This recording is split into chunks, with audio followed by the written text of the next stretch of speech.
teman-teman di webinar.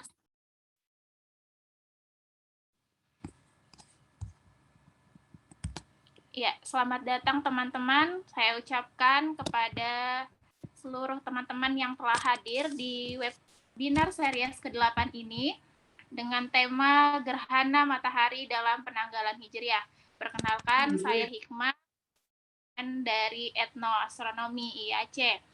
Dan saya hari ini akan menjadi MC sekaligus menjadi moderator dalam webinar kali ini.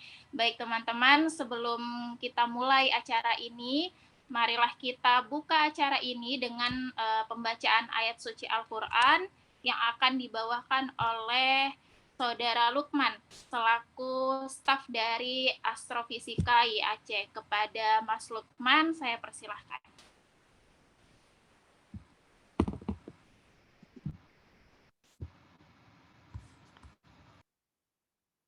Bismillahirrahmanirrahim.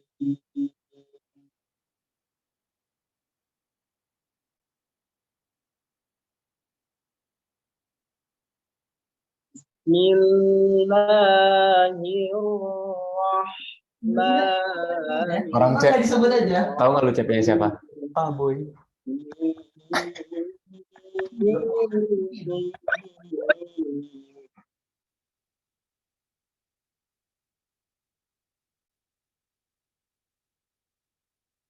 Subhanalladzi khalaqal azwaja kullaha mimma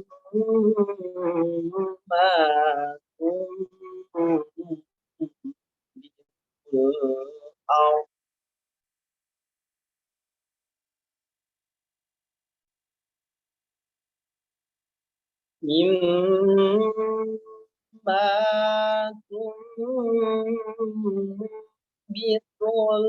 ardu wa min anfusihim wa mimma la ya'lamun.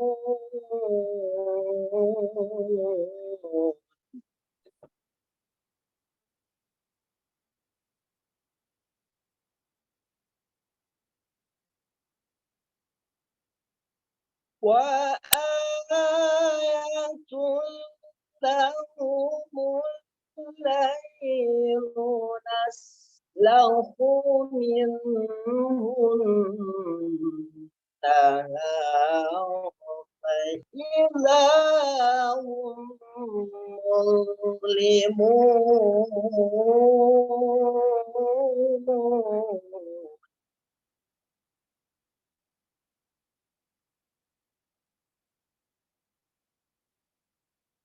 Wasyamsu tajri limustaqarril laha dzalika taqdirul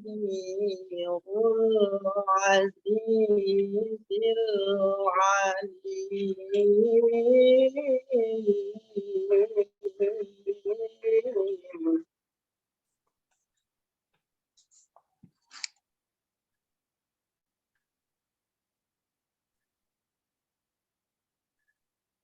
والقمر قدرناه منازل حتى عاد كالعرجون القديم.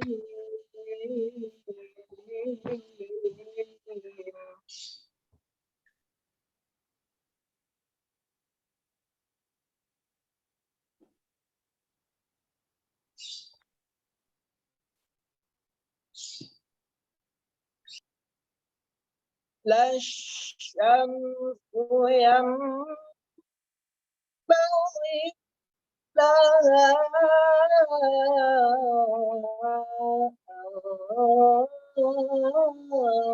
tudrikal qamara walal laylu sabiqun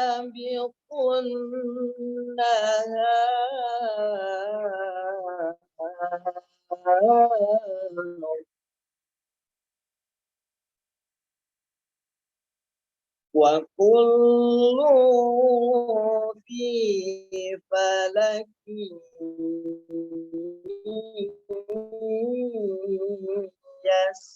يسبحون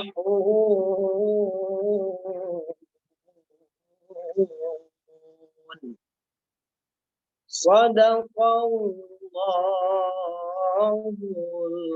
العظيم.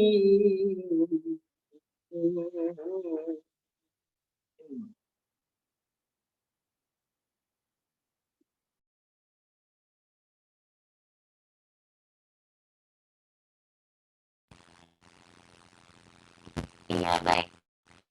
Terima kasih Mas Lukman. Selanjutnya kita ada sesi dokumentasi dulu teman-teman. Saya himbau kepada teman-teman untuk menyalakan kamera. Untuk sesi kali ini akan dipandu oleh Mas Gangga. Saya persilahkan kepada Mas Gangga.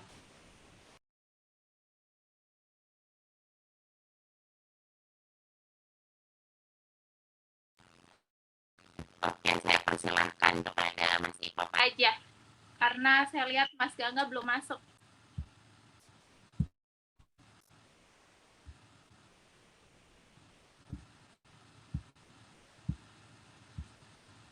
Baik, mungkin untuk dokumentasi bisa on kamera semuanya.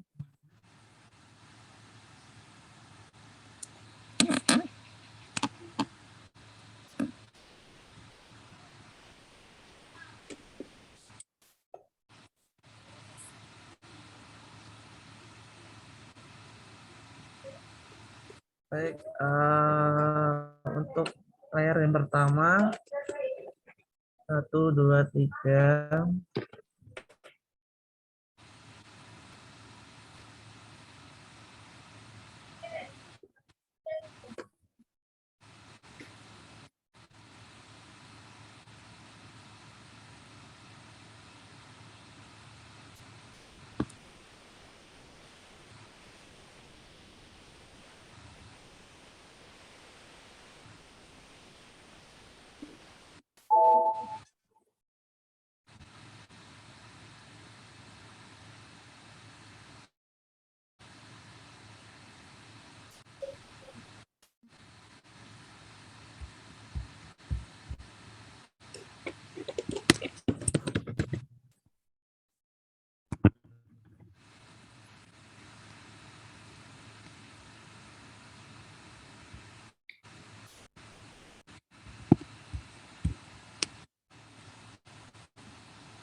Bagaimana Mas Ipop? Udah?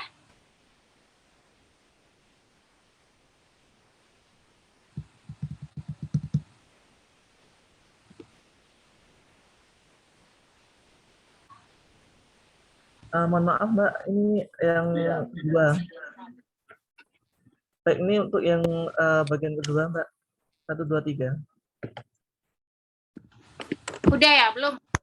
Teman kami persilahkan menyalakan kamera teman-teman.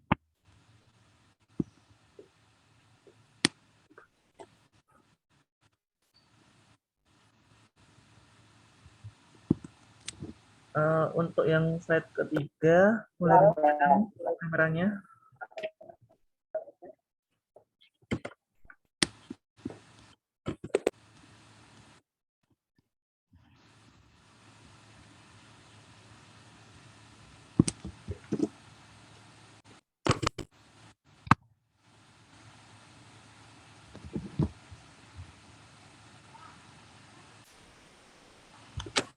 Oke, gimana Mas Ipop?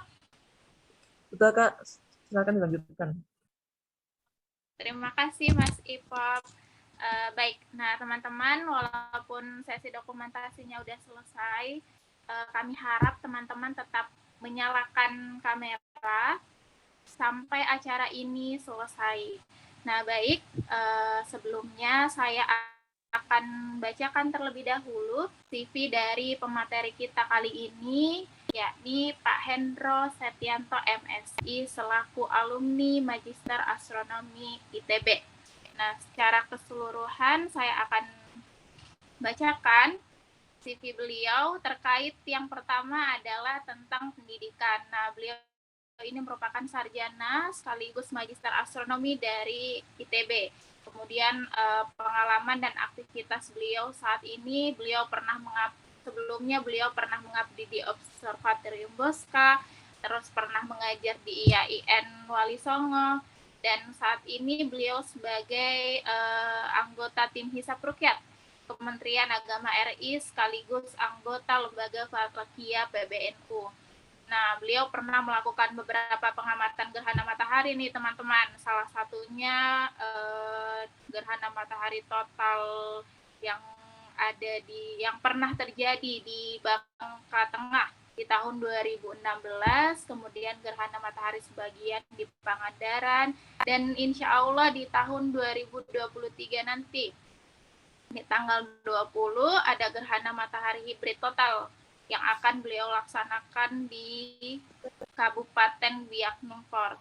Nah, beberapa penghargaan yang pernah beliau raih diantaranya itu di tahun 2016 beliau sebagai alumni berprestasi di bidang astronomi, kemudian di 2016 penerima rekor muri dunia kacamata gerhana terbesar dan terpanjang. Nah, di tahun 2019 juga beliau menerima rekor muri Indonesia di observatorium keliling pertama. Nah, selanjutnya beberapa hal yang beliau lakukan juga, salah satunya adalah menulis buku Membaca Langit. Nah, beliau ini yang mendirikan Imah Nong teman-teman dan Musola Observatorium. Beliau juga pernah ikut nimbrung di film Petualangan Sherina sekaligus di film Iqra. Kalau teman-teman sering tuh lihat perkembangan film di Indonesia, nah itu terkait dengan astronomi teman-teman. Oke, selanjutnya saya panggil saja pemateri kali ini Bapak Hendro. Assalamualaikum Pak Hendro.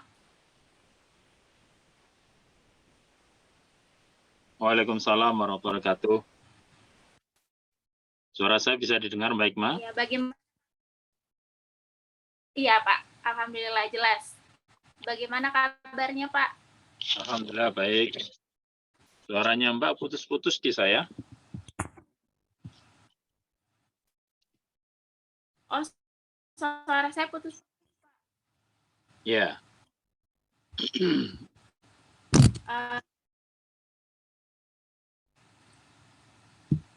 Masih putus-putus, Pak, sekarang? Ya masih, tapi masih bisa ketangkap. Atau mungkin sinyalnya di saya atau sinyal di sana.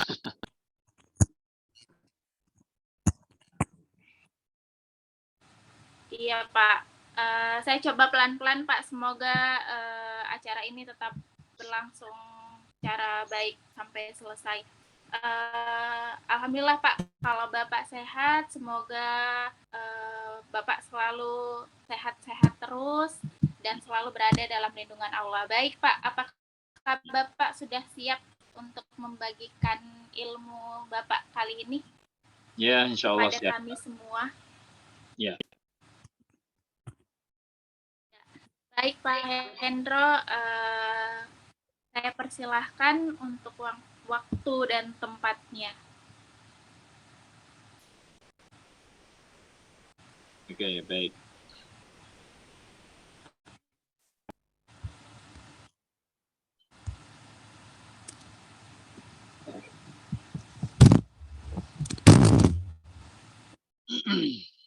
Izin share ya.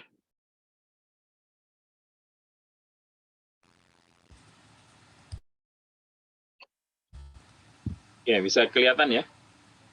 Suara saya cukup terdengar jelas. Buat peserta yang lain juga bisa mendengar dengan jelas ya, semoga. Ya Pak, jelas Pak. Baik, terima kasih. Bismillahirrahmanirrahim. Assalamualaikum warahmatullahi wabarakatuh. Alhamdulillah, rabbil alamin, wassalatu wassalamu ala asrofil anbiya'i wal mursalin, sayyidina wa maulana Muhammad wa ala alihi wa sahbihi ajmain, amma ba'du.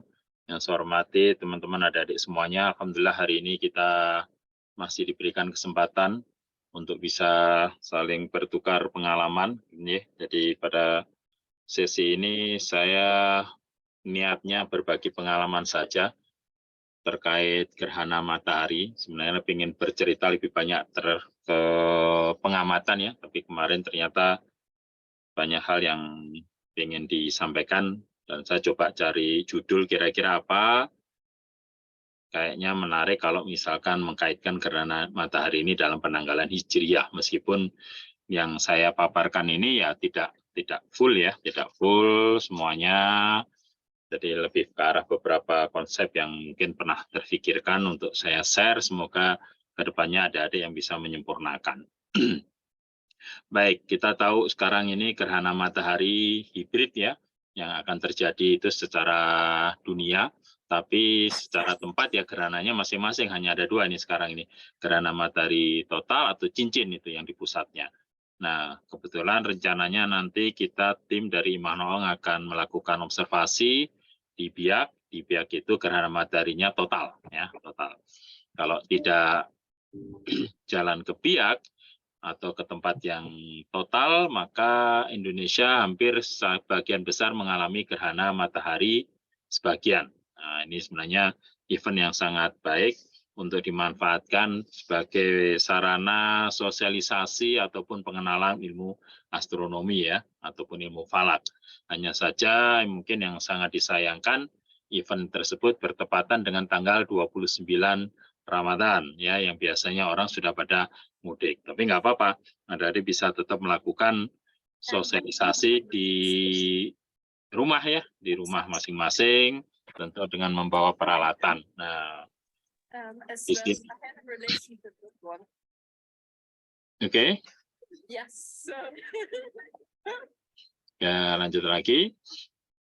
Kita tahu fenomena gerhana, kalau kita lihat gambaran ini tentu sudah terfikir ya, dari teman-teman semuanya sudah paham bahwa gerhana itu sebuah fenomena yang sejak dulu kala itu menarik perhatian. Jadi orang sangat tertarik dan sangat antusias ini sebenarnya gerhana ini apa. Nah, karena pemahaman yang ada saat itu dan kemampuan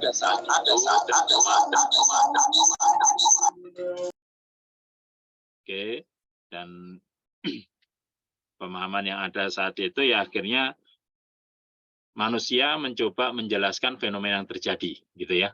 Ada yang dimakan buto hijau, ada yang dimakan serigala, ada yang dimakan ikan paus atau dimakan apapun, tapi itu merupakan upaya manusia untuk mencoba menjelaskan fenomena alam yang terjadi. Dan itu seperti halnya bintang-bintang di langit, terasi, semuanya itu kalau kita lihat ya mitologinya banyak sekali ya. Dan itu ya tadi menurut saya itu adalah upaya, bagian dari upaya manusia untuk mencoba menjelaskan fenomena alam. Nah, terlepas salah satu betul itu satu hal lain ya, artinya pemahaman manusia tentang alam semesta yang berkembang mengakibatkan kita sekarang ini bisa memahami fenomena yang terjadi seperti apa, bahkan bisa memprediksi, gitu kan ya. Nah, pemahaman sekarang ini kita bisa pahami bahwa matahari dikelilingi oleh bumi dan bumi dikelilingi oleh bulan. Nah, ini kita bisa lihat klasifikasi gerhana matahari ya sebenarnya seperti ini saja. Kita bisa lihat, kalau misalkan di sini ada umbra, umbranya itu terkena di permukaan bumi, gitu ya, maka orang yang berada di umbra bumi ini akan melihat, umbra bulan itu akan melihat gerhana matahari total. Tapi kalau di daerah penumbranya di sini, gitu ya, maka mereka akan melihat sebagai gerhana sebagian. Nah, perpanjangan dari umbra di sini seperti itu karena efek jarak bulan itu selalu bervariasi, mengakibatkan orang bisa melihat gerhananya itu tidak total tetapi cincin. Nah, 3 macam gerhana ini sebenarnya umum, meskipun sekarang nanti kita lihat istilahnya gerhana hybrid gitu ya, karena gerhananya gabungan. untuk orang yang melihat fenomena saat terbit dan terbenam itu akan mengalaminya sebagai gerhana matahari cincin. Tapi kalau orang melihatnya tidak saat terbit atau mendekati siang, itu akan melihat sebagai gerhana matahari total. Nah, ini fenomena ini juga sekaligus menunjukkan bahwa karena ini terjadinya akibat kelengkungan bumi ya. Jadi ini bisa menjadi bukti bahwa bumi kita merupakan lengkungan ya, bukan berupa datar seperti itu. Baik, ada beberapa fenomena dalam sejarah yang terkait dengan gerhana. Kita bisa lihat di sini dari tahun 2134 sebelum Masehi. Itu artinya apa? Artinya kalau kita lihat ini sudah sangat lama sekali. Ya, jauh kan? Ribuan tahun ini sebelum Masehi itu astronom itu dihukum pancung karena gagal memprediksi terjadinya gerhana matahari total saat itu. Nah, ini artinya apa? Ini menunjukkan bahwa fenomena gerhana matahari itu sudah menarik perhatian penguasa saat itu ya. Karena memang penguasa saat itu terutama di Cina itu mengkaitkan gerhana itu dengan usia. Ya, biasanya kalau terjadi gerhana nggak lama biasanya ada pergantian kekaisaran, kaisarnya meninggal dan lain sebagainya. Itu sebelum Masehi terjadi. Nah, jauh setelah itu sekitar 1300 sebelum Masehi, Hipparchus ini mengukur jarak bulan berdasarkan pengamatan gerhana matahari. Nah, ini sebelum Masehi ya, artinya pemahaman tentang alam semesta itu, pemahaman tentang ilmu ukur itu juga sudah berkembang sangat baik. Jadi kita bisa lihat 1300 sebelum Masehi itu pengukuran jarak bulan ke bumi sudah bisa dilakukan. Sebenarnya hal ini juga bisa dilakukan. Jadi kalau misalkan nanti dari IAC ini mencoba melakukan pengukuran jarak bulan itu bisa dicoba gitu ya dengan melakukan pengamatan bersama, terus diatur gimana modelnya, rencanakan pengamatannya dengan baik sehingga nanti bisa dihasilkan satu tulisan sederhana gitu ya tentang bagaimana mengukur jarak bulan berdasarkan gerhana matahari yang akan terjadi pada tanggal 20 April nanti. Nah, masih sebelum Masehi itu sekitar 120 ini Masehi ya, artinya sudah berubah. 120 Masehi ini itu juga rame di kekaisaran perempuan meninggal gitu ya. Karena sebelum itu terjadi gerhana. Jadi memang masih dikaitkan ini terkait gerhana dengan kematian seseorang itu masih related ya, masih dikaitkan sehingga tidak heran ketika pada tahun 632 Masehi itu terjadi gerhana dan seringkali disebut sebagai gerhananya Nabi Muhammad. Kenapa? Karena pada saat itu Nabi Muhammad menyatakan bahwa matahari dan bulan sebagai tanda-tanda kekuasaan Allah. Artinya apa? Di situ tidak ada kaitan dengan mati ataupun kelahiran seseorang gitu ya. Terjadinya gerhana itu bukan karena kematian atau kehidupan seseorang. Maka bila melihat gerhana tersebut, berzikirlah kepada Allah Subhanahu wa Ta'ala dengan mengerjakan sholat. Ini salah satu hadis berkenaan dengan gerhana. Menurut saya ini sebuah kemajuan yang luar biasa dalam memahami fenomena gerhana, gitu ya. Karena biasanya gerhana itu dikaitkan dengan mitos-mitos, tapi oleh Nabi Muhammad hal tersebut dipangkas dengan melalui hadis tersebut. Nah, tahun 1715 Masehi gitu, kita tahu ada Newton ya, Newton membuat model gravitasi dan sebagainya, itu terbukti melalui prediksi gerhana yang terjadi pada 3 Maret tahun 1715. Jadi Halley waktu itu menggunakan teorinya Newton untuk mencoba menghitung gitu bahwa gerhana itu bisa diprediksi dengan baik, dan saat itu akhirnya orang mulai paham bahwa gerhana matahari itu merupakan pergerakan benda-benda langit yang bisa diprediksi dengan sempurna. Meskipun saat itu prediksinya, informasinya meleset, tapi melesetnya hanya dalam order menit. Nah, pengamatan gerhana ini juga terkait sama jadi dari teorinya Newton itu akhirnya orang bisa menghitung banyak sekali gerak orbit ya. Jadi kalau misalkan boleh saya tunjukkan di sini sebelum kembali lagi, itu planet-planet itu melalui modelnya Newton itu, pergerakan Newton itu bisa diprediksi dengan baik. Tapi ada 2 planet yang nggak bisa, gitu ya. Prediksi itu gagal. Itu pada Uranus yang harusnya posisinya katakanlah di sini, tapi Uranusnya ada di sini. Begitu juga dengan Merkurius harusnya ada di sini, tapi sudah di sini, gitu ya. Itu gambarannya tidak sesuai lah antara perhitungan dengan pengamatan, gitu ya. Artinya fakta hisapnya berbeda dengan fakta rukyatnya ini berbeda. Nah, akhirnya melalui perhitungan diketemukan bahwa oh, ini harus ada planet lain ini yang menyebabkan gangguan. Planet lain ini ditemukan yang kemudian diberi nama Neptunus. Tetapi planet pengganggu untuk gerak Merkurius ini nggak pernah ditemukan, gitu ya. Kalau dikatakan ada Merkuriusnya seperti itu, Merkuriusnya ini pengganggunya planet sebelum Merkurius, itu maka planet ini akan sangat dekat dengan matahari, gitu kan. Jadi logikanya kalau dia sangat dekat dengan matahari, Merkurius saja sudah susah untuk diamati, apalagi planet yang lebih dekat dari Merkurius. Sehingga untuk mengamatinya bagaimana? Ya, cara sederhana menanti gerhana matahari total, dengan harapan ketika terjadi gerhana matahari total itu, kita bisa mengamati keberadaan planet vulkan tersebut. Ternyata tidak ditemukan dari tahun 59 sampai 1878 dari berbagai gerhana yang terjadi, itu planet vulkan nggak ada, gitu ya. Nah, baru kemudian konsep teori relativitas Einstein yang bisa menunjukkan bahwa perubahan atau ketidakcocokannya posisi Merkurius itu lebih disebabkan karena adanya semacam kelengkungan ruang waktu di sekitar matahari. Nah, dengan memanfaatkan gerhana, teorinya Einstein tersebut ternyata benar, gitu ya. Jadi tahun itu terjadi pada tanggal 1919. Nah, yang unik sebenarnya ada catatan di abad 19 ini ya, abad 19 itu Angkatan Laut Cina pun masih menembakkan meriamnya ke arah langit saat terjadinya gerhana matahari. Nah, ini kenapa? Karena seperti kita tahu, ketika zaman dahulu itu, ya gerhana itu disebabkan oleh dimakan inilah, dimakan itulah. Cara mengusirnya gimana? Membuat keributan, gitu ya.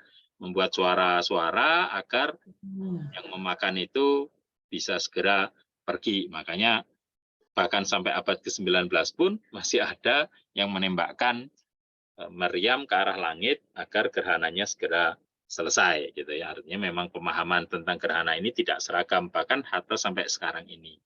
Oleh karena itu perlunya kegiatan pengamatan gerhana bersama itu untuk mencoba menjelaskan bahwa gerhana itu merupakan sebuah fenomena alam, gitu ya, yang bisa dikatakan tidak biasa juga. Itu fenomena alam menurut saya tidak biasa karena biasa terjadi tapi tidak sederhana, gitu ya. Itu di situ banyak sekali hal-hal yang mungkin perlu kita renungkan. Andaikan misalkan jarak matahari bulan itu, ukuran bulan itu lebih kecil sedikit misalkan atau lebih besar sedikit, jaraknya tidak seperti sekarang, ya itu mungkin fenomena yang sangat indah ini nggak bisa kita amati, gitu ya. Itu.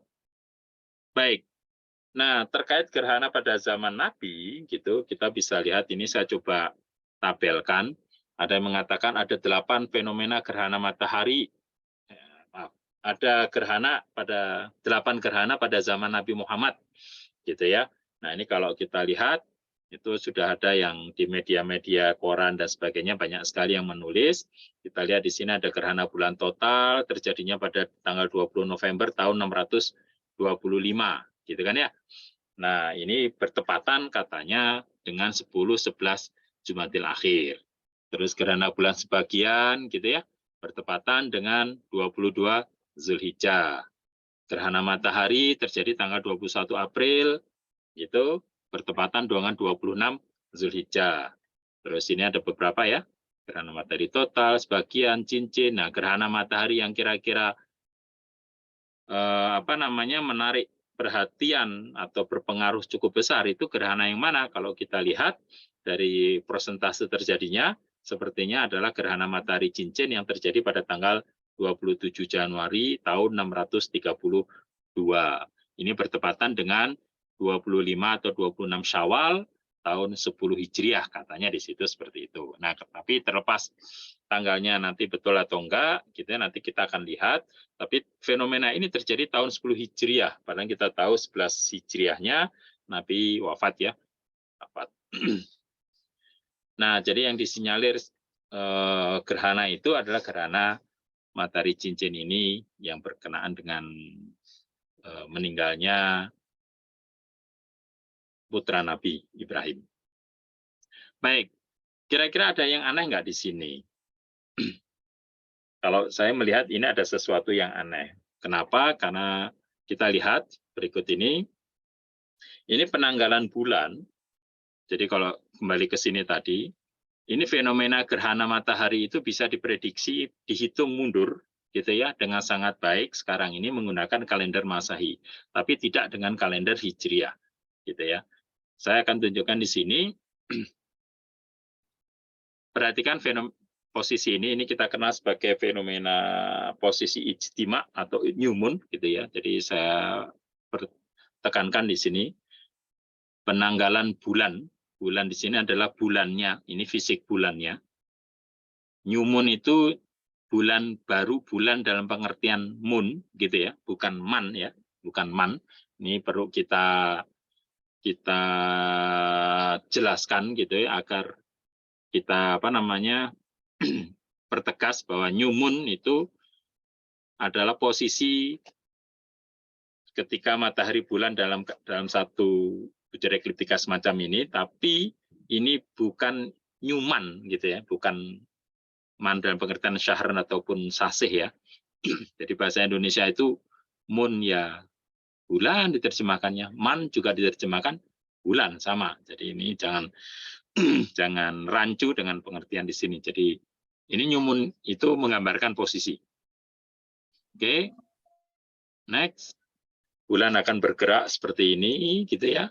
Setelah kemudian bulan berada pada posisi istiqbal atau full moon. Nah, kita bisa lihat kita peluncurinnya dekat Mega Branding aja. Oke, baik. Jadi kalau kita perhatikan dari posisi, maka ketika posisi ijtima itu adalah posisi ketika terjadinya gerhana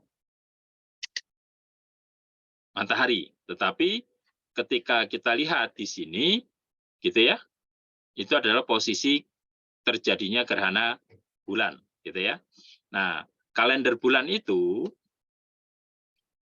disandarkan pada siklus sinodis bulan. Kita tahu ya, siklus sinodis bulan itu rata-rata 29,53 hari. Artinya kalender itu kalau dia sandarannya pada gerak bulan, idealnya gitu ya, satu sasih di sini saya sebut sebagai sasih untuk membedakan dengan bulan sebagai wujud benda. Satu sasih itu terdiri dari 29 hari, itu sebanyak 47%. Gitu ya. Dan satu sasih yang terdiri dari 30 hari, itu sebanyak 53%. Ya. Nah, oke. Jadi karena siklus sinodisnya adalah 29,53 hari, praktis satu bulannya itu atau satu sasihnya itu hanya terdiri dari 29 hari atau 30 hari, gitu kan ya. Nah, ini sangat sinkron dengan apa yang disabdakan oleh Nabi Muhammad bahwa as-sahru itu hakada wa hakada gitu ya. Jadi satu bulan itu terdiri dari 29 atau 30 hari. Nah, secara matematis, astronomis gitu ya, kita bisa lihat bahwa distribusinya idealnya karena dia mengacu pada pergerakan sinodis bulan, maka satu sasih itu yang 29 hari 47%, gitu ya. Terus yang satu sasih 30 hari itu 53%, gitu ya. Jadi ini yang perlu kita lihat. Artinya apa? Artinya kalau ada sebuah sistem kalender, apapun sistem itu, gitu, Kalau dia distribusinya tidak seperti ini, maka sistem kalender itu tidak sesuai.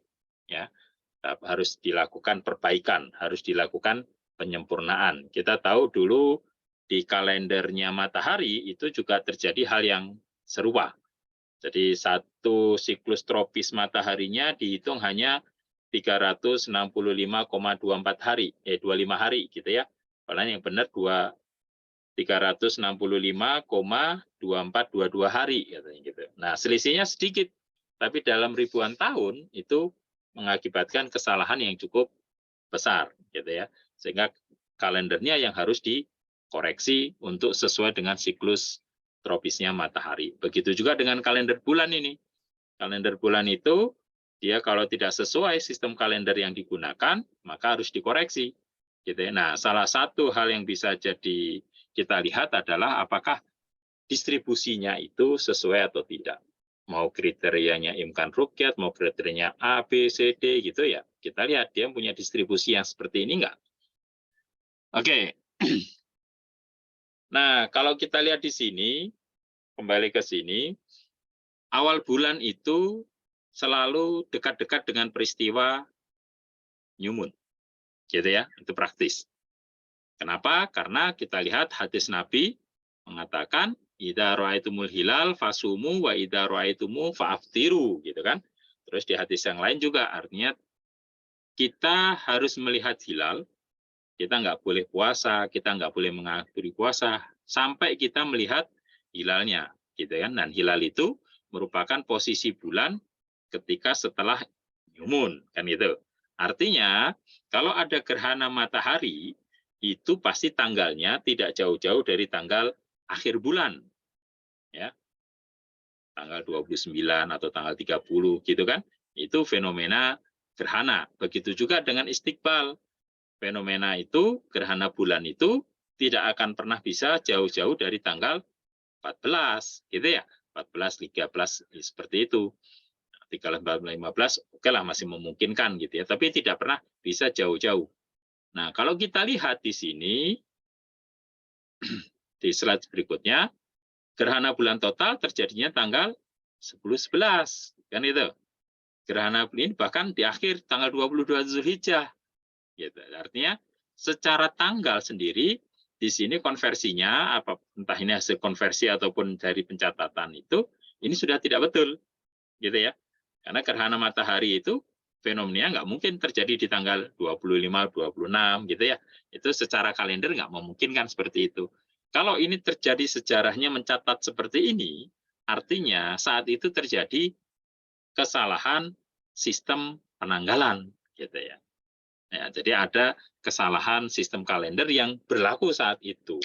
Nah, ini perlu diteliti lebih lanjut. Apakah ini merupakan hasil konversi kalender? Kalau ini hasil konversi kalender, maka hasil konversinya salah. Atau ini merupakan hasil telaan studi terhadap nas. Nah, gitu ya. Nas hadis ya di sini ya, nasiroh sejarah. Maka nasiroh itu yang harus kita lihat. Mungkin jangan-jangan saat itu kalender Hijriah atau kalender bulan yang digunakan saat itu tidak sesuai dengan fenomena alamnya. Oke.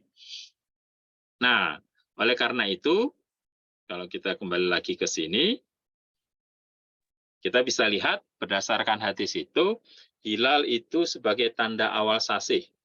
Artinya apa? Kalau hilal terlihat, itu ganti bulan, ganti sasihnya.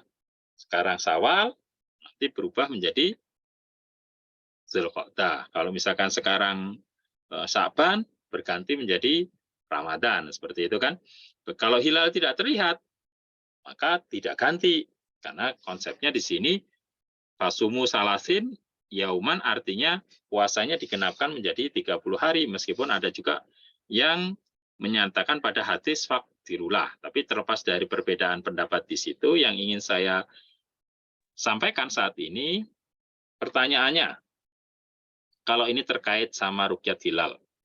Hilal itu pertama kali dapat dilihat pada saat kapan sih, pada tanggal berapa sih? Jadi kalau kita lihat di situ ya akhir tanggal 29. Gitu kan? Jadi pada tanggal 29 itu jelang maghrib dilakukan, kalau saat itu setelah matahari terbenam hilalnya terlihat, maka saat itu juga maghrib itu sudah masuk bulan baru, kan gitu ya. Tapi yang ingin saya tekankan di sini tanggal 29 itu merupakan hari pertama hilal bisa dilihat. Gitu. Oke. Jadi akhir 29 ya, maaf, akhir 29 itu merupakan hari pertama hilal mungkin untuk dilihat.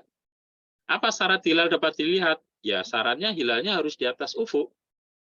Nggak mungkin hilalnya di bawah ufuk. Gitu. Nah, kalau hilal tidak terlihat, itu, jadi tadi kan fa'in gumma gitu kan ya, itu hilalnya posisinya di mana? Secara nalar sederhana, kalau tertutup awan, yang namanya awan atau tidak terlihat itu berada di atas ufuk juga.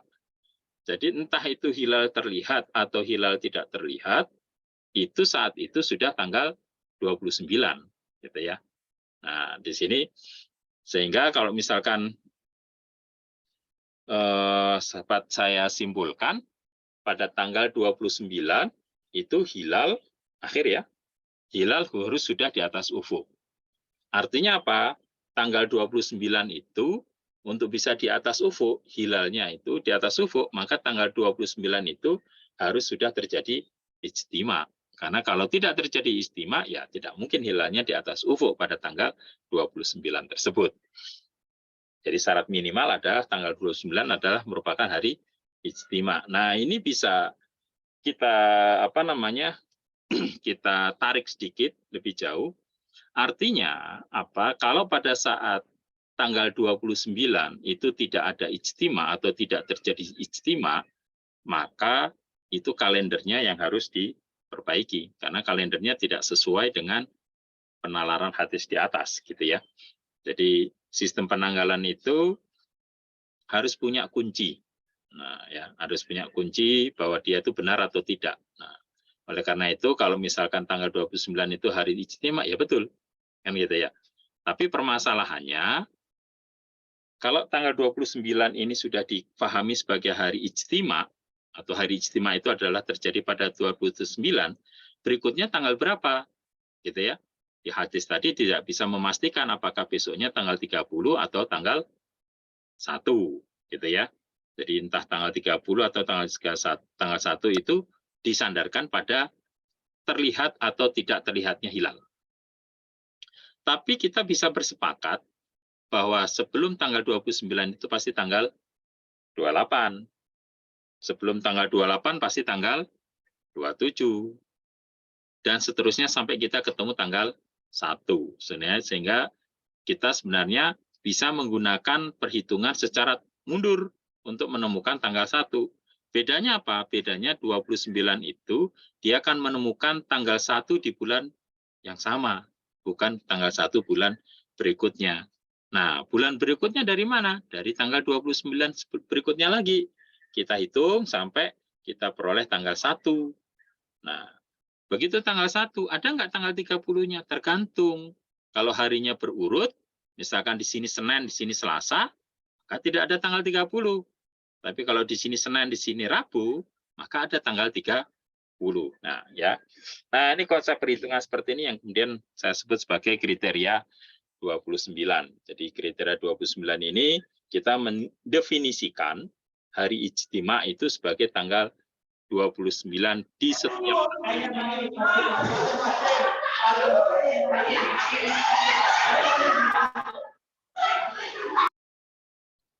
Oke.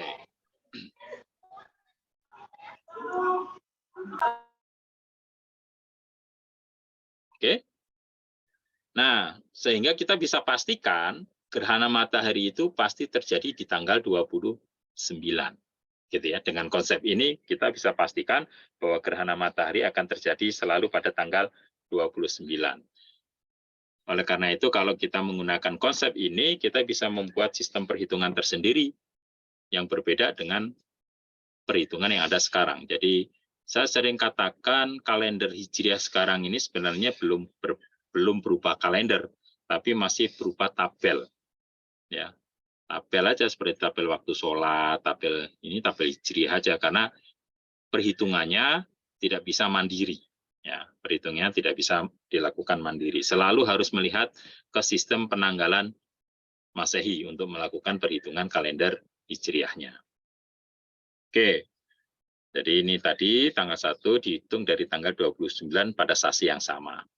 Dan ini kriteria 29 ini memastikan perbandingan umur sasih 29 dan 30 hari itu sesuai dengan siklus dari fenomena sinodis bulan. Ya, jadi kita sudah lakukan simulasinya. Tapi saya tidak bercerita terkait kriteria 29 saat ini ya. Jadi sekedar mengusulkan bahwa dengan kriteria 29 ini kita bisa selalu memastikan gerhana matahari itu pasti terjadi di tanggal 29. Oke. Nah, ini terkait gerhana, apa yang dilakukan saat terjadi gerhana, kalau kita sebagai umat Islam, ya kita mengacu pada hadis Nabi. Ya. Ini waktunya masih berapa menit lagi, Mas? Mohon maaf ya, Mbak.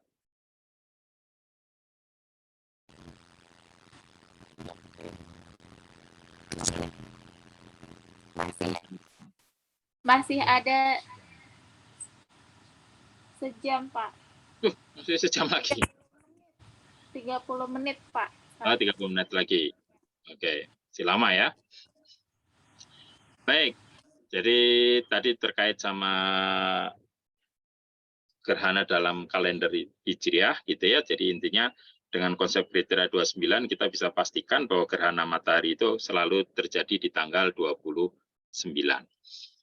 Nah, apa yang dilakukan kita terjadi, gerhana terjadi, kalau kita mengacu pada hadis Nabi, maka ada 3 hal yang dilakukan. Pertama, berdoa kepada Allah, gitu ya, bisa dalam bentuk sholat dan sebagainya. Kedua, bertakbir, biasa makanya seringkali terdengar suara takbiran, gitu. Dan yang ketiga, itu adalah memperbanyak sedekah. Jadi sedekah gerhana ini perlu sepertinya untuk disosialisasikan, gitu ya. Jadi sholat gerhana sudah banyak, takbir gerhana sudah banyak, tapi sedekah gerhana ini yang mungkin perlu digalakkan ya, karena ini bagian dari tuntunan Nabi Muhammad SAW. Baik, ini sholat gerhana saya yakin teman-teman dari Indonesian Islamic Astronomy Club ini sudah mahir gitu ya, sudah ahli. Intinya sholat gerhana itu rukuknya untuk tiap sujud, untuk tiap rakaat itu 2 kali. Jadi dilakukan 2 rakaat, rukuknya 4 kali, sujudnya 4 kali, gitu ya. Seperti itu. Dan lebih diutamakan dilakukan berjamaah meskipun sendiri pun tidak apa-apa, gitu ya. Nah ini sekilas saja terkait gerhana, sholat gerhana, karena kemarin diminta untuk ditunjukkan untuk sholat gerhana. Semakin panjang bacaannya, semakin baik. Nah, yang pasti ketika kita sholat gerhana, kalau kita lihat melihat gerhananya boleh enggak, kan gitu. Tuntunannya sholat, tapi melihatnya boleh enggak. Nah, kita lihat lagi aja hadisnya tadi ya. Di sini kalimatnya faidza ro'aitum. Nah, ya, maka jika kalian melihat gitu ya. Jadi artinya sebelum melakukan ini, lihat dulu, gitu ya. Gerhananya kita lihat dulu, baru kemudian lakukan sholat. Ya. Kalau nggak lihat, nggak apa-apa, cuman baiknya lihat dulu gerhananya, gitu ya. Sehingga kalau misalkan gerhana matahari misalkan total nih, ya kita lihat dulu gerhananya. Sampai total selesai, itu masih gerhana juga kan? Baru kemudian kita melakukan sholat. Gitu ya. Lebih afdal lagi ya melihat gerhana terus sholatnya panjang, semakin panjang ya lebih baik ya. Tapi melihat gerhana matahari total yang sesaat itu, yang tidak lama itu cukup menarik untuk kita lakukan ya. Tidak hanya melihat tapi mengabadikan dan juga mempelajari gitu ya. Kira-kira apa yang terjadi di balik itu semuanya. Nah, untuk melihat gerhana perhatikan sangat disarankan tidak menggunakan teleskop tanpa pengaman, karena teleskop itu kalau diarahkan ke arah matahari, itu bisa membuat mata kita terbakar, gitu ya. Jadi tolong jangan pernah melihat matahari secara langsung melalui teleskop tanpa adanya pengaman. Begitu juga kalau misalkan adik-adik berkegiatan dengan masyarakat, tolong hati-hati, jangan sampai ada yang jahil pada saat pengamatan matahari itu. Jahil gimana? Jahil ada yang ngamat, tahu-tahu filternya ada yang narik ketika orang ngintip ya. Jadi itu harus dihati-hati. Oleh karena itu lebih aman ketika pengamatan gerhana itu pastikan filternya itu dilakban lah atau dikasih pengaman sehingga tidak mudah terlepas baik oleh tangan orang ataupun oleh angin ataupun oleh kejadian yang lainnya. Oke, baik. Ini caution-nya ya. Perhatikan jangan mudah untuk melihat gerhana karena gerhana itu indah, tapi kalau kita tidak hati-hati memaksakan diri melihat gerhananya itu justru akan mencederai mata kita sendiri. Kenapa bisa? Karena kita tahu matahari itu melakukan radiasi pada panjang gelombang tampak dan tidak tampak. Jadi tidak tampak pada panjang gelombang apa? Ultraviolet ini yang bahaya ini. Kenapa bahaya? Karena near ultraviolet ini bisa sampai mata kita. Bisa sampai ke permukaan bumi. Begitu juga dengan inframerah, ini bisa sampai ke permukaan bumi. Yang lainnya sih habis oleh atmosfer gitu ya. Nah, kita harus hati-hati di sini. Ya. Jadi ini kalau kita tidak hati-hati, maka bisa berakibat pada mata kita. Jadi banyak sekali peringatan gitu ya, warning agar jangan melihat secara langsung. Kenapa? Karena matahari memancarkan sinar ultraviolet ya. Jadi ini harus jadi perhatian semuanya, terutama kalau lagi melakukan pengamatan bersama masyarakat ya. Nah, ini salah satu dampak kalau mata terkena paparan radiasi UV terlalu lama, itu bisa rusak mata kita ya, katarak dan lain-lain. Dan yang perlu diingat bahwa mata kita tuh nggak punya sensor rasa sakit. Artinya apa? Artinya ya kalau mata kita rusak, ya kita nggak kerasa aja, tahu-tahu rusak aja, gitu ya. Oke, jadi ini harus cukup hati-hati terhadap pengamatan matahari. Hindari mengamat matahari secara langsung, melihat matahari secara langsung. Oke, ini kasus pernah terjadi dulu Galileo itu di akhir hayatnya juga matanya rusak. Kenapa? Ya karena beliau mengamati matahari secara langsung. Mana Pepeng? Oke. Oke, baik. Ini warning lagi. Jangan mengamati matahari, apalagi kalau matanya sensitif, habis operasi atau lagi sakit mata, beleken atau apa, itu ya udahlah nasibnya aja, jangan lihat gerhana matahari ya. Oke. Meskipun itu berbahaya, kita masih bisa melakukan pengamatan secara langsung kalau kita menggunakan filter matahari. Jadi ya, kita gunakan filter matahari. Ini pun juga tidak boleh lama-lama pakai filternya. Ya, jangan lebih dari 2 menit atau bahkan jangan lebih dari 1 menit secara terus-menerus. Bahkan baiknya sih lihat, oh gerhananya lagi proses, udah cukup ya. Jangan terlalu lama melihat matahari. Ya, ala kadarnya ada, sekedarnya aja.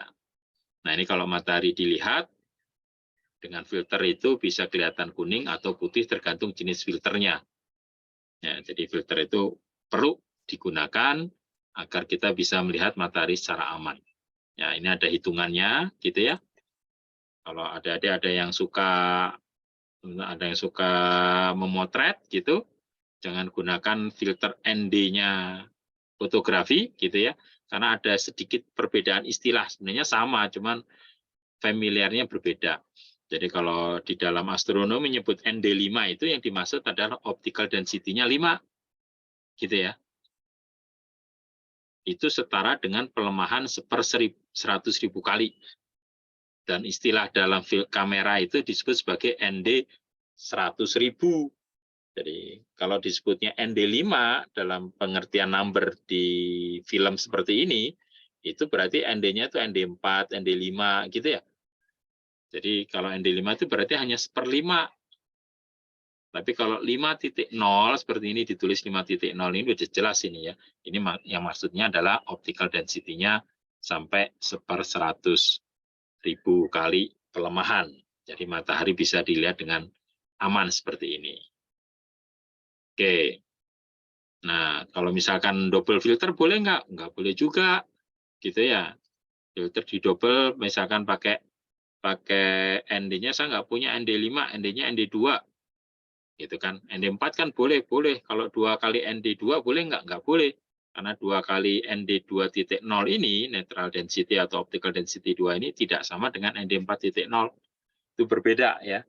Jadi kan berbeda. Jadi jangan main ditumpuk di situ. Oke, ini macam-macam filternya yang bisa digunakan gitu ya.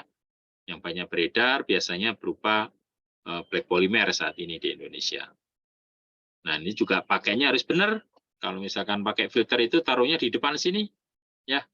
Jangan ditaruh di belakang eyepiece. Jadi pakai kacamata, gitu. Tapi lihatnya ke teleskop seperti ini tidak boleh, ya. Karena kacamatanya akan terbakar dia, gitu. Jadi filter matahari harus ditaruh di depan teleskop atau di depan binokular seperti ini. Jangan dipakai di belakang eyepiece karena pernah kejadian ada yang melakukan seperti itu.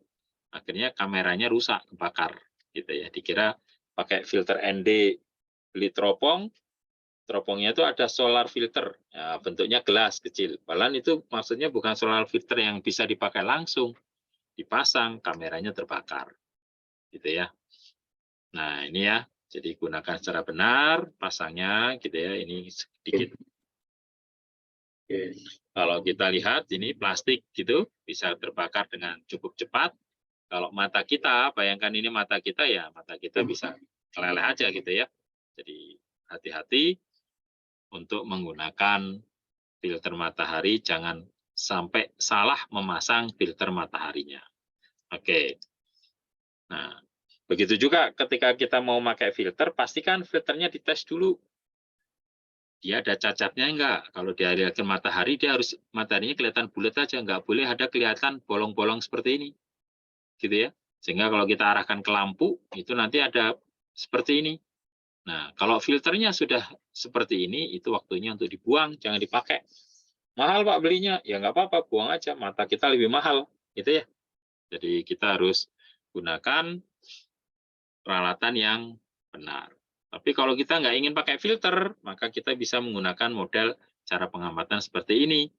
Ini saya sebut sebagai contong srengenge. Gitu ya. Jadi nggak pakai filter ini. Ini teropong biasa, gitu ya. Terus kita belokkan, kita kasih kertas sehingga kita lihat permukaan mataharinya di sini.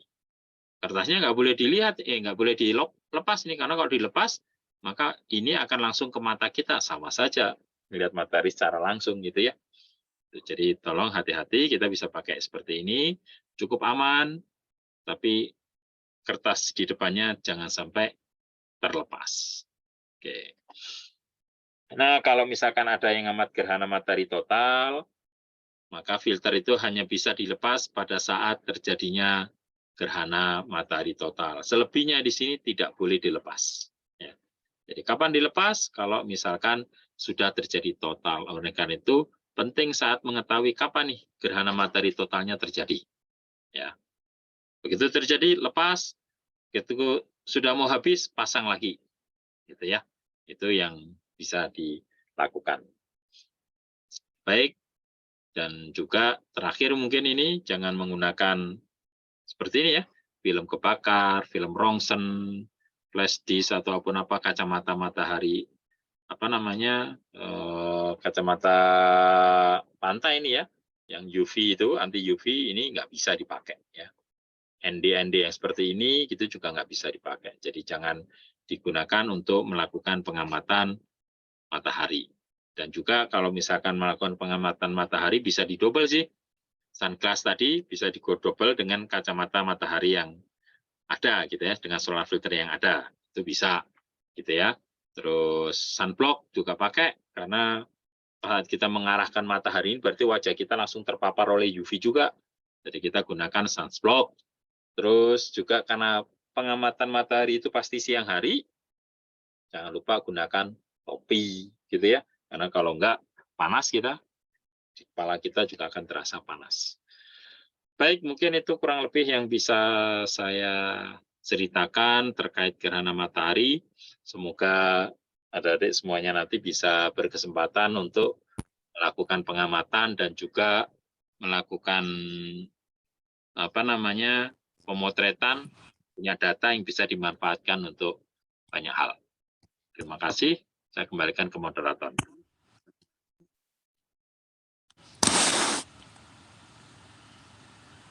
Iya, baik. Terima kasih Pak Hendro atas materi yang telah dibawakan. Nah, teman-teman, dari materi yang Pak Hendro bawakan ini ada beberapa hal yang menarik ya teman-teman yang dapat kita ketahui. Di antaranya itu tadi persoalan terjadinya fenomena matahari pada zaman Nabi Muhammad SAW, katanya terjadi 8 kali. Nah, perlu dikaji kembali ini apakah betul atau tidak untuk persoalan konversi tanggalnya ke tanggal Masehi.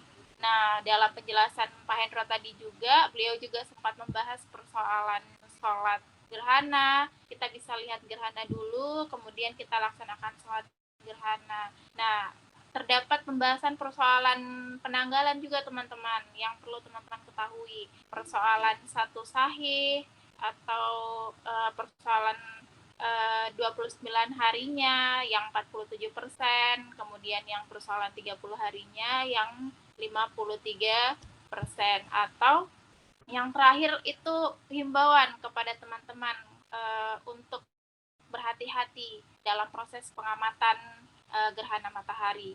Nah, baik teman-teman, sesi selanjutnya kali ini adalah sesi tanya jawab yang akan saya pandu.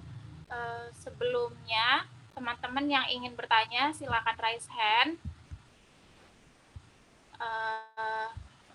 Sebelumnya Pak, mohon maaf Pak Hendro, ini mau langsung jawab atau kita tampung dulu Pak? Boleh ditampung dulu, mangga Mbak, silakan. Tapi tolong diingatkan, biasanya saya lupa. Ya, baik Pak. Oke teman-teman, untuk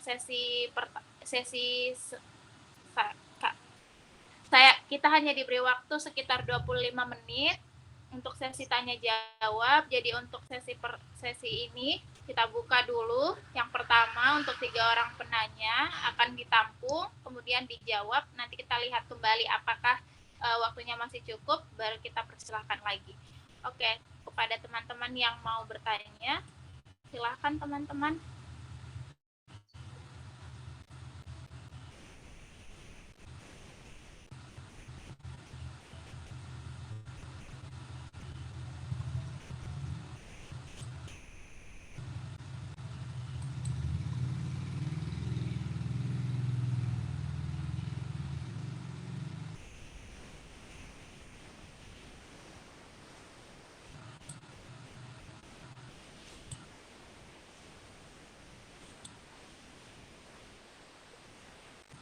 Oke, teman-teman, ada yang mau bertanya, teman-teman? Ya, saya persilahkan kepada Muhammad Awaluddin.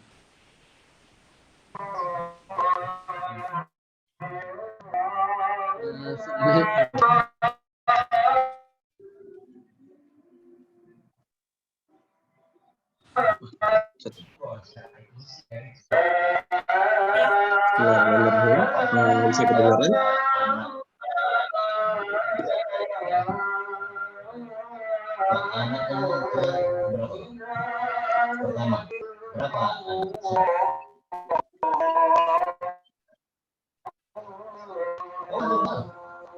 Oh iya, kan kita tahu ibu ini kan anak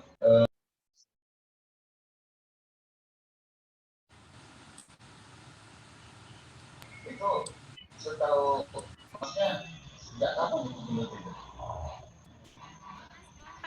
Muhammad Awaluddin, silakan bertanya Mas. Oke, baik. Bismillahirrahmanirrahim. Assalamualaikum warahmatullahi wabarakatuh. Terima kasih buat teman-teman IAC yang sudah ngadain acara ini. Selamat siang Pak Yai. Saya Muhammad Awaluddin. Sebenarnya ini pertanyaannya lebih praktis Pak Yai. Jadi nanti memang kami di Lombok juga akan mengadakan, mungkin kemungkinan saya mengadakannya di salah satu pondok pesantren di Lombok Tengah. Untuk kegiatan yang nanti akan dilaksanakan.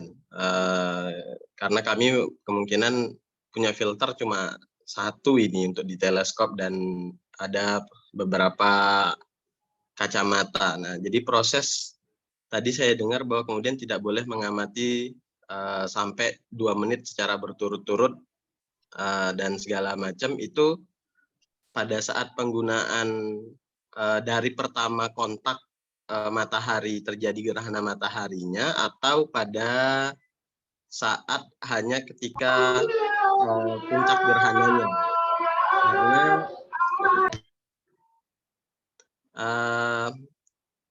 Karena di posisi tempat kami kemungkinan tidak terjadi gerhana sampai ke total, hanya sebagai parsial.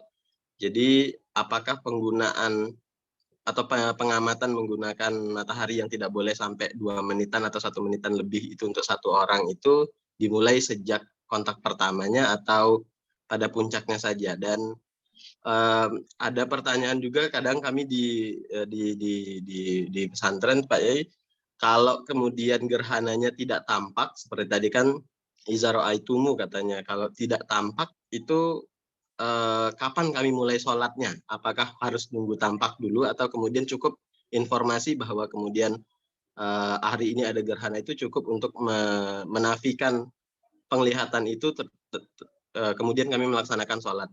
Terima kasih Pak Yai. Assalamualaikum warahmatullahi wabarakatuh. Waalaikumsalam warahmatullahi wabarakatuh. Waalaikumsalam. Ya, baik teman-teman, masih ada yang mau bertanya? Silahkan. Ya. Bentar. Ya, Mas Roza Anggara, dipersilahkan Mas.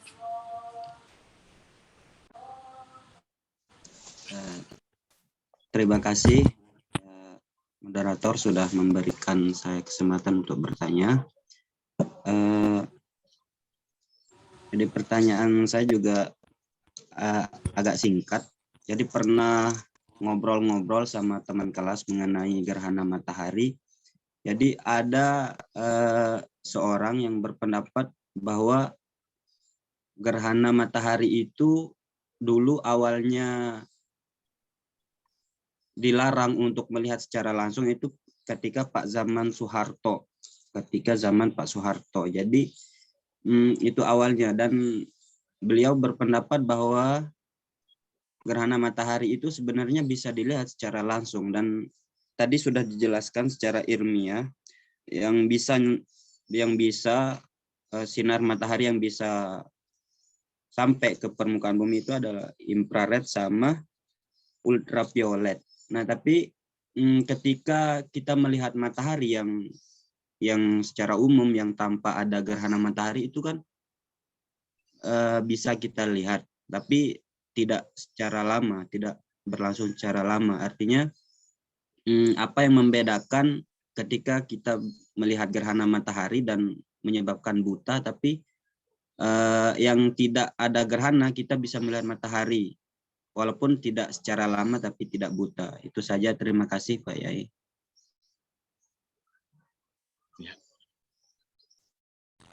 Ya, terima kasih Mas Roza. Satu lagi teman-teman. Ada yang mau bertanya?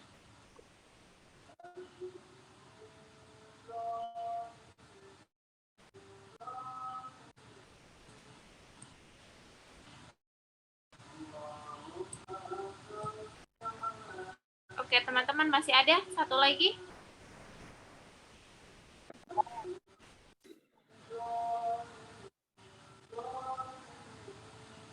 Oke, teman-teman, kalau belum sambil nunggu, saya persilahkan ya. pada untuk Baik. menjawab 2 pertanyaan kolektif. Terima kasih Mas Awal. Baik, alhamdulillah. Ini terkait filter ya. Jadi 2 menit ini maksudnya apa? Jadi 2 menit itu 2 menit memakai kacamatanya untuk melihat matahari. Apakah itu mataharinya total ataupun gerhana ataupun enggak gerhana gitu ya. Justru pada saat total itu kalau di tempat yang total ya, tempat yang total itu kacamata boleh dilepas. Tapi kalau tidak, maka kita harus menggunakan kacamata matahari. Nah, menggunakan kacamata matahari ini nggak boleh lebih dari 2 menit. Artinya kita pasang gitu, terus-terusan gitu ngelihat matahari gitu. Nggak boleh. Tapi kalau dipasang nggak lihat, boleh gitu ya. Nggak kelihatan juga gitu ya. Jadi dipasang, tapi kalau untuk ngelihat matahari, maksimal 2 menit. Ya. Jangan lebih dari 2 menit. Dan memang sebenarnya kita ngelihat matahari itu biasanya nggak lama-lama sih, ordernya hitungannya detik gitu ya. Hitungannya detik, oh lagi gerhana. Udah selesai. Nah, kalau misalkan ingin ngelihat lama, biarin kameranya yang melihat lama, gitu ya. Jadi mata kita nggak usah lama-lama ngelihatnya. Fenomenanya cuma seperti itu aja gitu ya. Tapi kita perlu memotret. Nah, itu yang menghadap secara lama terus-menerus adalah kameranya, gitu ya. Mata kita jangan, mata kita cukup melihat kameranya saja, gitu ya. Kalau ada TV, maka mata kita ngelihat ke TV, gitu ya. Dulu kalau misalkan tahun 83 itu, ketika terjadi gerhana, saya juga lihat gitu. Dari mana? Dari TV lihatnya. Kenapa dari TV? Yaitu tadi Pak Harto itu katakanlah dapat katakan melarang sebenarnya ya mungkin bahasanya yang keluar melarang ya meskipun himbauan atau apa. Karena apa? Karena kalau misalkan saat itu alat melihat tidak tersedia di pasar, masyarakat penasaran, yang dilihat nanti ngeliatin gerhana, tidak tahu bagaimana cara melihat dengan baik gitu ya. Nah, itu yang berbahaya. Tapi kalau sekarang udah banyak sekali mahasiswa falak di mana-mana, mahasiswa astronomi banyak gitu ya, maka harapannya ini bisa melakukan sosialisasi ke masyarakat bagaimana cara melihat gerhana yang baik. Ya, jadi yang bisa menyebabkan buta itu bukan lihat gerhananya dalam pengertian gerhana kita lihat itu terus buta, bukan. Tapi ketika kita melihat gerhana yang total, itu kondisinya itu langit tahu-tahu gelap seperti malam hari, terus tahu-tahu cahaya matahari akan muncul dari bulan itu. Nah, saat itu yang kadang berbahaya. Kenapa? Karena pada saat gelap itu mata kita itu retinanya akan membesar nih, gitu kan? Jadi kalau pada saat malam hari itu mata kita itu akan besar, tahu-tahu ada cahaya terang. Itu cahaya terang itu yang berbahaya terhadap mata kita, gitu ya. Jadi saat timing itu saja sebenarnya yang cukup berbahaya. Ya. Nah, yang bisa menyebabkan terjadinya kebutaan meskipun sementara atau apa. Kagetlah. Mirip seperti halnya kalau misalkan mata kita dikasih cahaya blitz gitu kan. Langsung kita kan kerasa gelap gitu ya. Nah, itu yang diharapkan tidak terjadi pada saat kita melakukan pengamatan gerhana. Bahayanya apa? Kalau lampu blitz itu nggak ada cahaya UV infrarednya, nggak ada, mungkin dia hanya cukup cahaya tampak.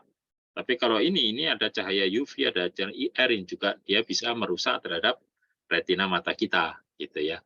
Tuh. Nah, sholat gerhana kalau tidak terlihat gimana? Sholat gerhana itu terjadi gerhana di daerah kita, gitu ya. Artinya kalau misalkan ada juga yang berpendapat ya kalau nggak lihat gerhananya ya nggak sholat, meskipun gerhananya lewat, gitu ya. Tapi mungkin kita bisa ambil jalan tengah, sholat gerhana tetap dilakukan selama gerhana itu terjadi di tempat kita.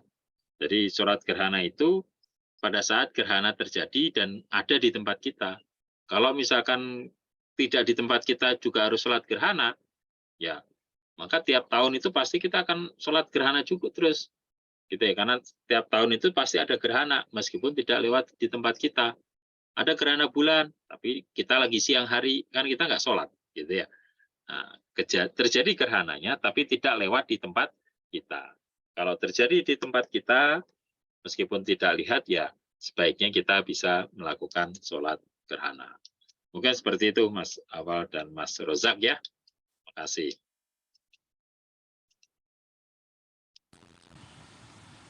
Iya, baik. Bagaimana Mas Awal dan Mas Roza? Terima kasih. Terima kasih, Bu Yai. Ya baik teman-teman, kita masih ada waktu sedikit. Teman-teman masih ada yang mau bertanya? Itu ada pertanyaan tadi di chat ya, ada pertanyaan itu. membuat kacamata sendiri untuk melihat gerhana tanggal 20. Nah, itu bisa nggak? Mungkin saya jawab sekalian. Bisa kalau kita punya filter mataharinya. Jadi yang paling penting adalah filter mataharinya. Nah, apakah nanti bisa dibuat dalam bentuk kacamata atau enggak, itu lain hal. Tapi kalau untuk melihat alat, membuat alat ya, membuat alat untuk ngamatin gerhana, itu banyak sekali kita bisa bikin ya. Pernah lihat saringan santan yang bolong-bolong? Nah, itu bisa digunakan ya. Santan itu kita arahkan ke matahari, nanti bayangannya kalau mataharinya bentuknya gerhana sebagian, ya nanti kelihatannya gerhana sebagian. Sekarang ini kenapa kelihatan bulat ya, matahari sumber cahayanya bulat. Nah, nanti kalau misalkan di lapangan itu bisa itu. Itu namanya pinhole kamera nyebutnya ya. Dan nanti bisa cari referensi membuat pinhole kamera sederhana. Atau misalkan kamarnya pas menghadap ke arah matahari, mudah, kamarnya jadiin kamera. Gitu. Caranya gimana? Tutupin semua lubang-lubang, gitu, sehingga kamar itu gelap gulita. Terus bikin lubang seukuran lubang uang koin 1000 itu, gitu ya, dilubangin aja, kecil gitu penutupnya itu. Nah, nanti cahaya matahari lewat situ terproyeksi ke tembok, temboknya akan mengikuti bentuk gerhananya. Ya, jadi cukup sederhana. Kalau nggak setembok, seukuran batu baterai ini dilubangin aja, nah udah jadi gerhana. Ya, jadi ngamat gerhananya memang di kamar, cukup kamar aja udah.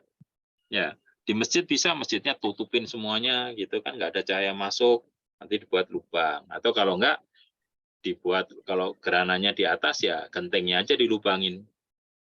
Gitu ya, plafonnya dilubangin kecil gitu, nanti kalau lewat situ pasti kelihatan gerhananya. Banyak cara. Oke, makasih. Ya. Ya, baik Pak, terima kasih. Ya. Oke, baik teman-teman.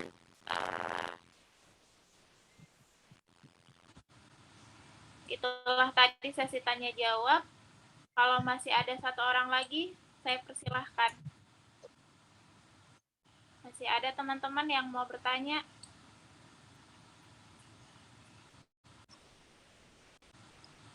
Ya, baik. Oke, teman-teman, kalau sudah tidak ada pertanyaan, itulah tadi sesi tanya jawab.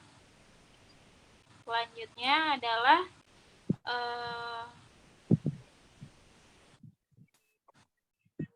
baik, oke, selanjutnya untuk teman-teman yang ingin lebih kenal dengan Pak Hendro atau penasaran dengan Nimah Nong, boleh cek Instagram, ada di kolom chat. Di selanjutnya adalah penyerahan sertifikat teman-teman kepada dari IAC kepada Pak Hendro, silahkan kepada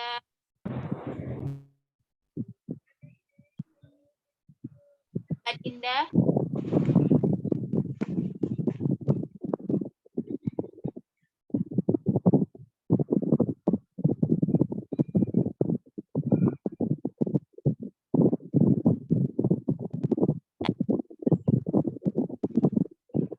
Suaranya tidak terdengar, Mbak.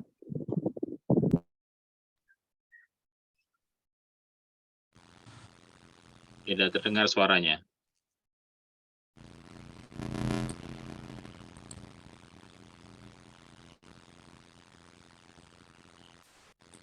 Kepada Mas Satria.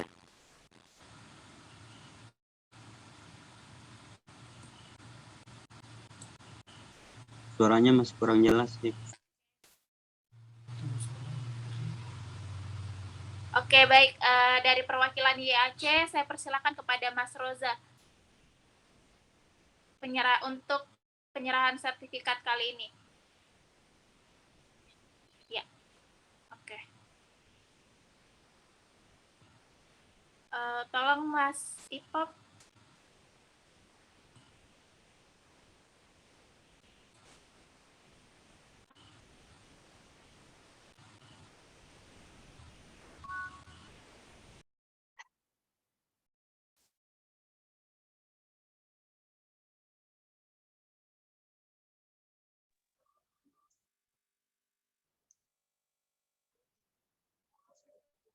Sudah? Ya. Mohon maaf Pak Yai, berhubung Ibu Ketua lagi ada ini, jadi saya mewakili Ibu Ketua untuk menyerahkan sertifikat ini, dan terima kasih sudah membagikan ilmunya kepada kita. Semoga ke depan kita tetap bisa silaturahim lagi. Amin. Terima kasih Mas, sertifikatnya saya terima. Alhamdulillah.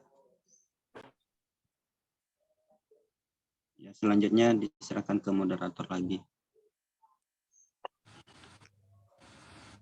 Iya, ya baik, itulah tadi sesi penyerahan sertifikat. Kami ucapkan terima kasih kepada Pak Hendro atas ilmu yang telah dibagikan pada siang menjelang sore hari ini. Semoga kita semua dapat mengambil banyak hal dari ilmu yang telah dibagikan kepada kita. Baik teman-teman, untuk sesi selanjutnya adalah penyampaian. Ada penyampaian dari Yayasan Pemuda Tanggap Berbagi tentang zakat zilenial. Nah, ini adalah bentuk kolaborasi antara IAC dan ITB kepada perwakilan dari Ya.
Ya, terima kasih sebelumnya atas waktunya dari tim IAC ya.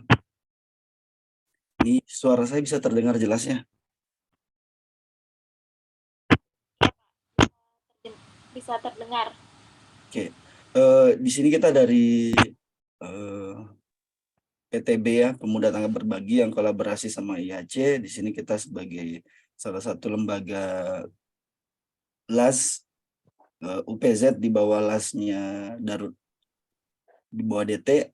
Di sini kita coba menjelaskan sedikit tentang kewajiban-kewajiban finance di dalam Islam itu seperti apa aja, terutama pengelolaan keuangan di dalam Islam. Saya sendiri, saya Hasbi Asyidik.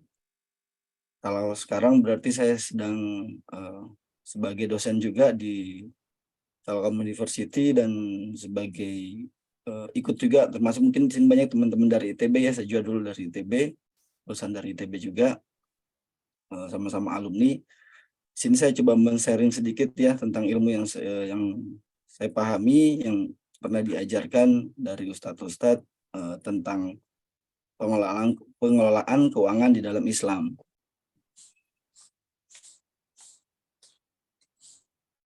Oke.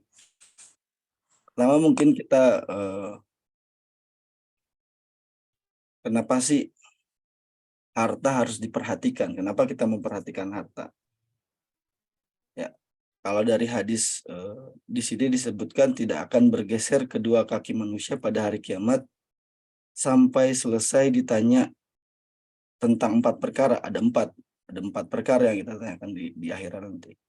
Pertama, tentang umurnya, dihabiskan untuk apa? Tentang masa mudanya, dipergunakan untuk apa? Tentang hartanya. Tentang harta dipertanyakannya ada 2. Diperolehnya dari mana dan untuk apa? Jadi ada 2 pertanyaan. Dan dibelanjakan untuk apa? Dan yang terakhir, dan tentang ilmunya, apakah sudah diamalkan? Maka penting kita biar nanti ketika hari akhir kita tahu jawabannya. Kita bisa menjawab dari mana harta kita diperoleh, apakah dari halal dan thayyib, dan untuk apa dibelanjakan? Apakah dibelanjakan untuk sesuatu yang baik menurut Allah atau sesuatu yang diharamkan oleh Allah? Maka kita harus penting kita untuk mempelajari tentang bab harta ini. Harta adalah segala sesuatu yang bernilai di hadapan manusia. Tapi kalau kita tarik dari Allah sendiri itu, harta itu disebutnya sebagai rizki. Jadi harta salah satu bagian daripada rizki sebenarnya. Kita tarik dulu dari Allah itu menjelaskan apa sih rizki itu. Rizki itu Allah sebagai pencipta manusia, sekaligus Allah juga yang memberi manusia apa yang dibutuhkan. Di apa aja yang dibutuhkan oleh manusia diberikan oleh Allah. Termasuk di dalamnya diberikan kita Quran, diturunkan Rasul sebagai contoh suri teladan kita. Itu semuanya pemberian dari Allah sebagai penciptanya. Termasuk Allah juga itu sebagai Ar-Razzaq. Ar-Razzaq berarti sebagai yang maha memberikan rezeki. Semua rezeki datang dari Allah. Ini harus pertama kali dipahami ketika kita menjelaskan tentang konsep rezeki. Bedanya harta dengan rezeki. Harta itu berarti segala sesuatu yang kita usahakan, kita dapatkan, segala sesuatu yang bisa bermanfaat untuk kita. Bisa bermanfaat. Kalau rezeki, segala sesuatu yang bisa kita nikmati. Segala sesuatu yang diberikan oleh Allah yang bisa kita nikmati. Bisa jadi bukan milik kita, tapi sama Allah dibikin biar itu jadi nikmat. Dibikin sama Allah biar itu jadi sesuatu yang berharga untuk kita. Karena ada yang punya harta tapi tidak bisa bermanfaat untuk dirinya, nggak bisa digunakan.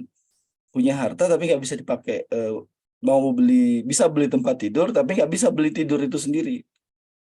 Bisa beli makanan enak tapi nggak bisa membeli apetit itu sendiri, nggak bisa membelikan rasa pengen makan sesuatu gitu, nggak bisa dibeli itu.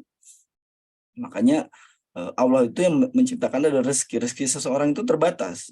Jadi salah satu hal yang ditentukan pada saat manusia dilahirkan, diciptakan di bumi, pertama itu adalah rezekinya.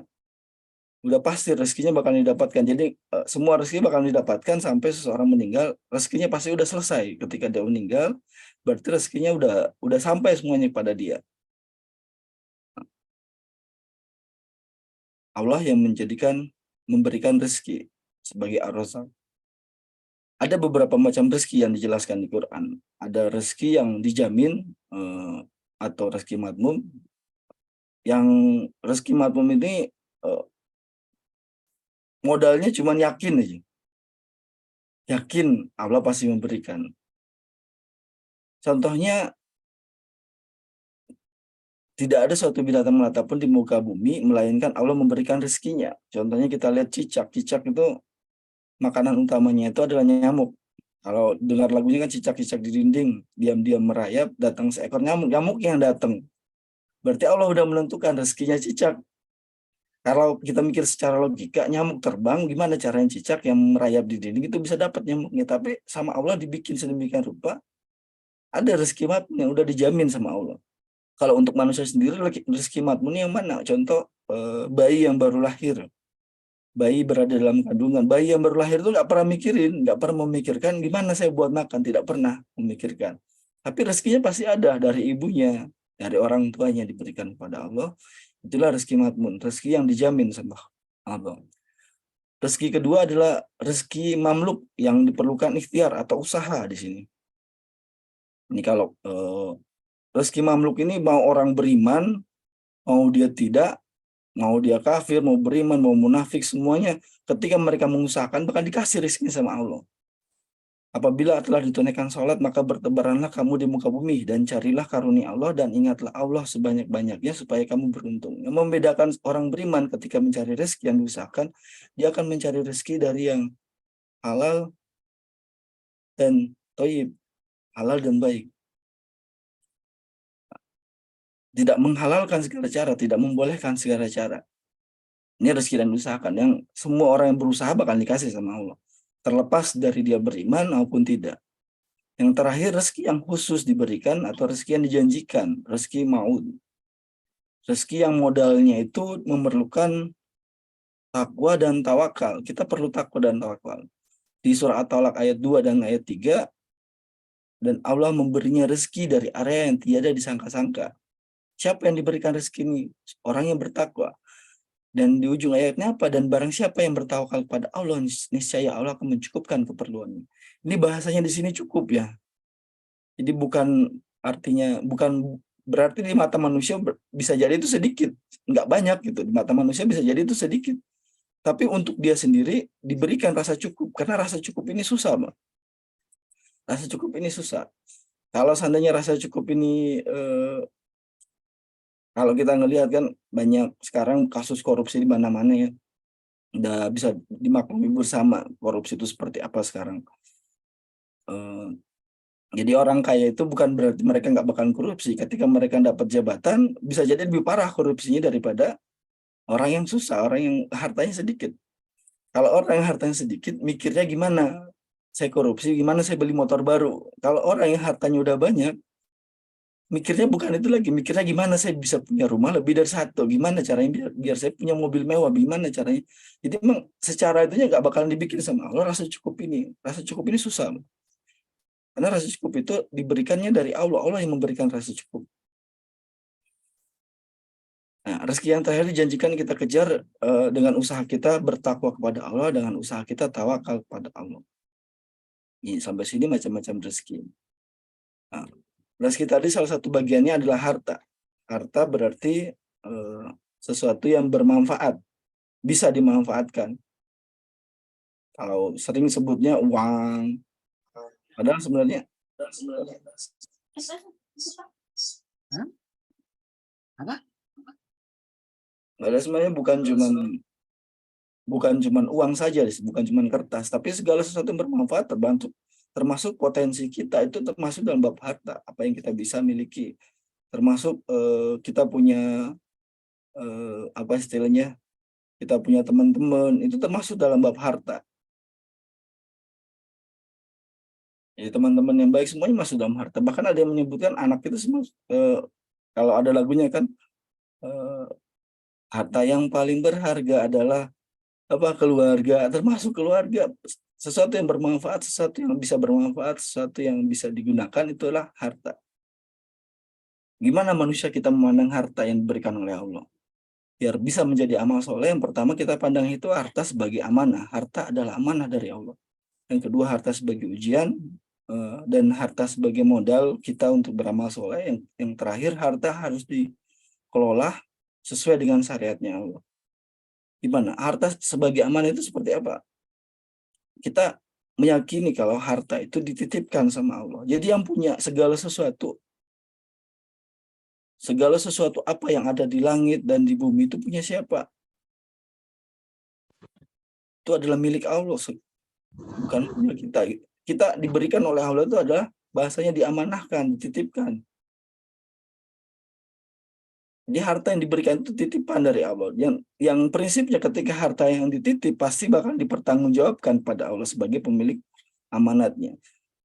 Jadi yang pertama kita harus memahami harta itu miliknya Allah, bukan milik kita. Cuma dititipkan kepada kita, maka nanti di hari akhir bakal dipertanggungjawabkan kepada Allah sebagai pemilik dan pemberi amanat tersebut.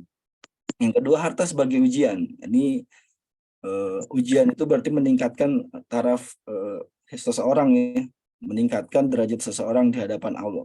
Ketika dia beres dengan ujian yang satu, maka akan meningkat dengan ujian yang lain. Dan ini ujian ini tidak akan pernah beres, terus-menerus meningkat. Kita sifatnya adalah sabar. Ketika diberikan kelapangan harta, bukan berarti kita, ini ujian ya, diberikan kesempitan harta, Semuanya sama-sama ujian. Orang selalu berpikir kesempitan itu adalah ujian, bukan. Kelapangan itu sama ujian dari Allah. Orang diberikan harta yang banyak, bisa jadi dia menjadi kikir, bisa jadi tidak mau mengeluarkan hartanya. Makanya ketika kelapangan, kata Allah apa? Disuruh mengeluarkan hartanya, bentuknya adalah syukur. Ketika kita diberikan apa, maka kita bersyukur. Bersyukur dengan apa? Keluarkan hartanya dengan sodako, keluarkan hartanya dengan infak, keluarkan dengan zakat. Kalau diberikan kesempitan, gimana kita kalau diberikan kesempitan? Maka kita sabar. Sabar, ini adalah cara Allah buat memberikan, ini ujian dari Allah buat saya. Biar keluar dari sini, maka saya menjadi termasuk orang-orang yang sabar.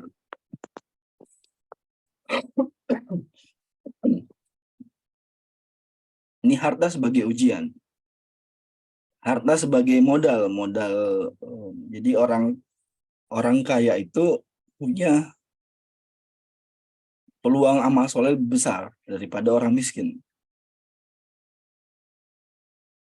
Nah bisa Pak, kalau zaman Rasul itu banyak para sahabat itu kalau dibilang, apalagi sekarang dimasuk ke bulan Ramadan kan, mereka berlomba-lomba untuk bersedekah. Siapa yang membutuhkan maka mereka berlomba-lomba untuk membantunya. Siapa yang bisa melakukan amal soleh yang terbesar, yang modal hartanya paling besar? Orang yang berikan kelebihan harta, kelapangan harta, orang kaya.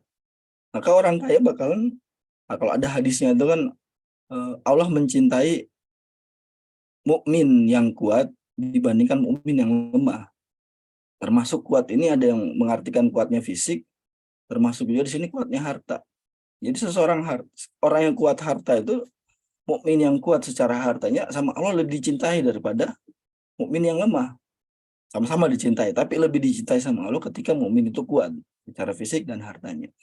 Karena harta mereka bisa dijadikan modal untuk perjuangan Islam. Harta mereka bisa dijadikan modal untuk beribadah, beramal soleh di hadapan Allah.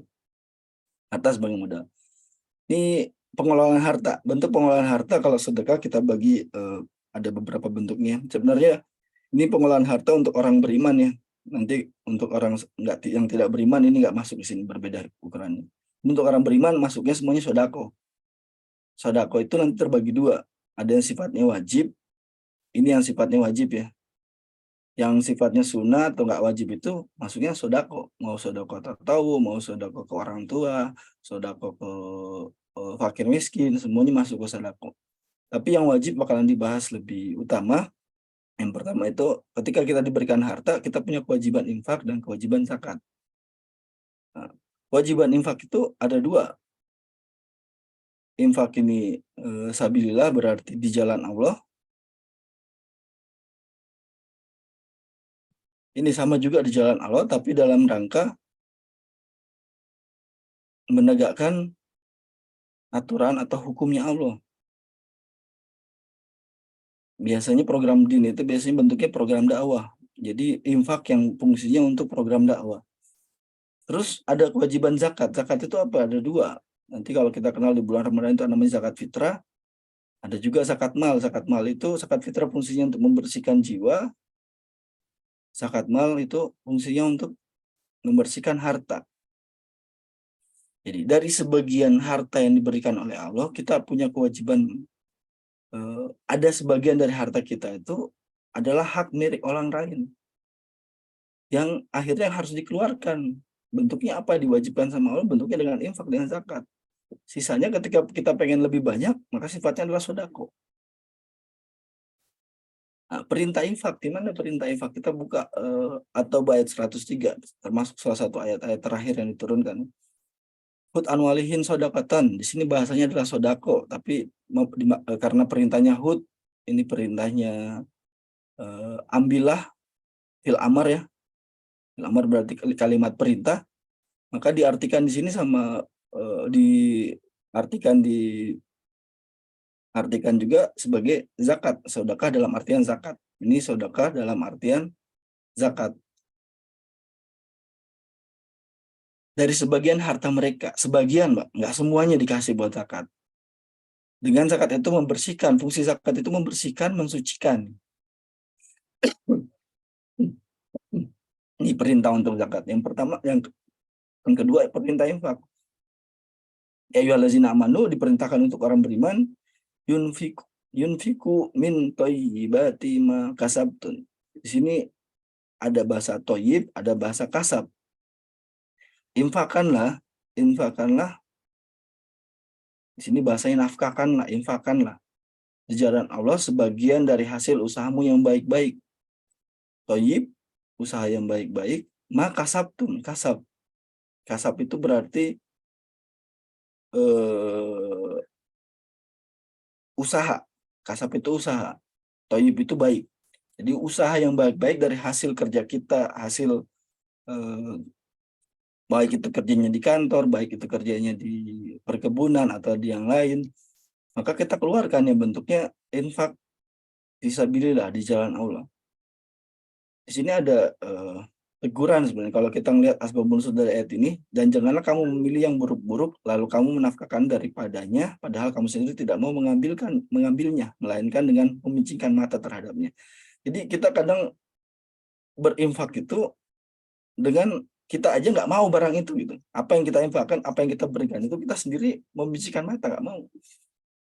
Dan ketahuilah bahwa Allah Maha Kaya lagi Maha Terpuji. Maka di ayat ini disuruh diperintahkan kalau mau berinfak itu keluarkan usahamu yang baik-baik, hasilnya yang baik-baik yang dikeluarkan. Nah, ini perintah infak dan perintah zakat. Keutamaan-keutamaannya ini nanti dibahas lebih banyak ya setelah ini. Zakat keutamaan-utamanya itu mereka mendapat pahala di sisi tidak ada kekhawatiran, dihilangkan rasa khawatirnya, dihilangkan rasa takutnya sama Allah, diganti sama rasa ketenangan. Tenang, diganti sama rasa tentram.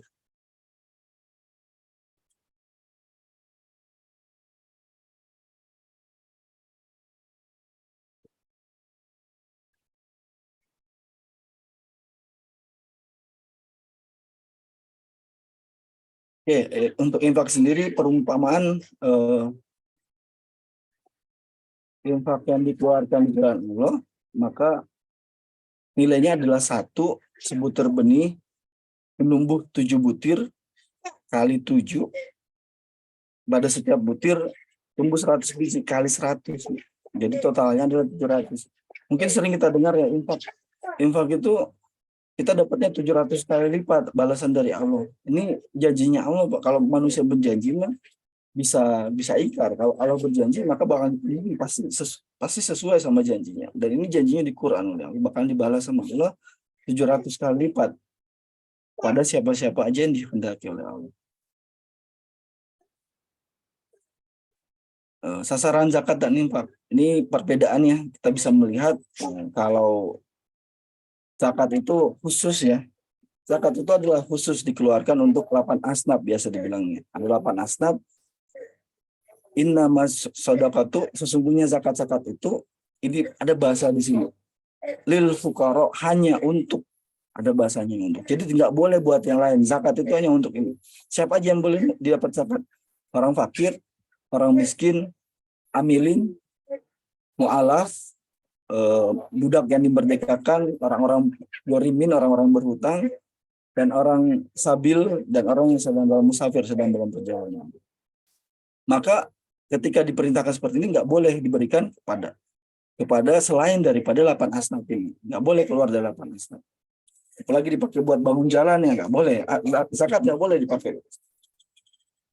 Harus digunakannya untuk kemaslahatan 8 asnaf ini. Terus infak. Infak dipakainya untuk apa? Ada di surah Al-Baqarah 273. Di sini sama fakir, tapi sebenarnya ada fakir, Pak. Ada 2 jenis fakir. Fakir yang sifatnya dia meminta-minta. Ada fakir yang tidak meminta-minta, Pak. Ada yang sebaliknya, mereka tidak meminta-minta. Mereka tidak dapat berusaha karena mereka berdakwah di jalan Allah, mereka berjihad di jalan Allah, maka waktunya untuk berusaha itu berkurang akhirnya. Orang yang melihat mereka menyangka mereka orang kaya, dikiranya orang kaya karena mereka memelihara diri dari meminta-minta. Nah, untuk siapa zakat infak ini? Untuk gimana program jihad ini dalam artian program dakwah itu bisa berjalan, dan gimana tadi orang-orang yang fakir ini bisa terpenuhi kebutuhannya biar program dakwah itu terus bisa berjalan. Maka didapatkannya nanti dari infak, digunakannya dari infak. Sedekah untuk sedekah sendiri itu ada pemberian baik harta maupun perbuatan yang mengharapkan ridho Allah. Jadi dibilang sedekah ketika dia mengharapkan ridho Allah.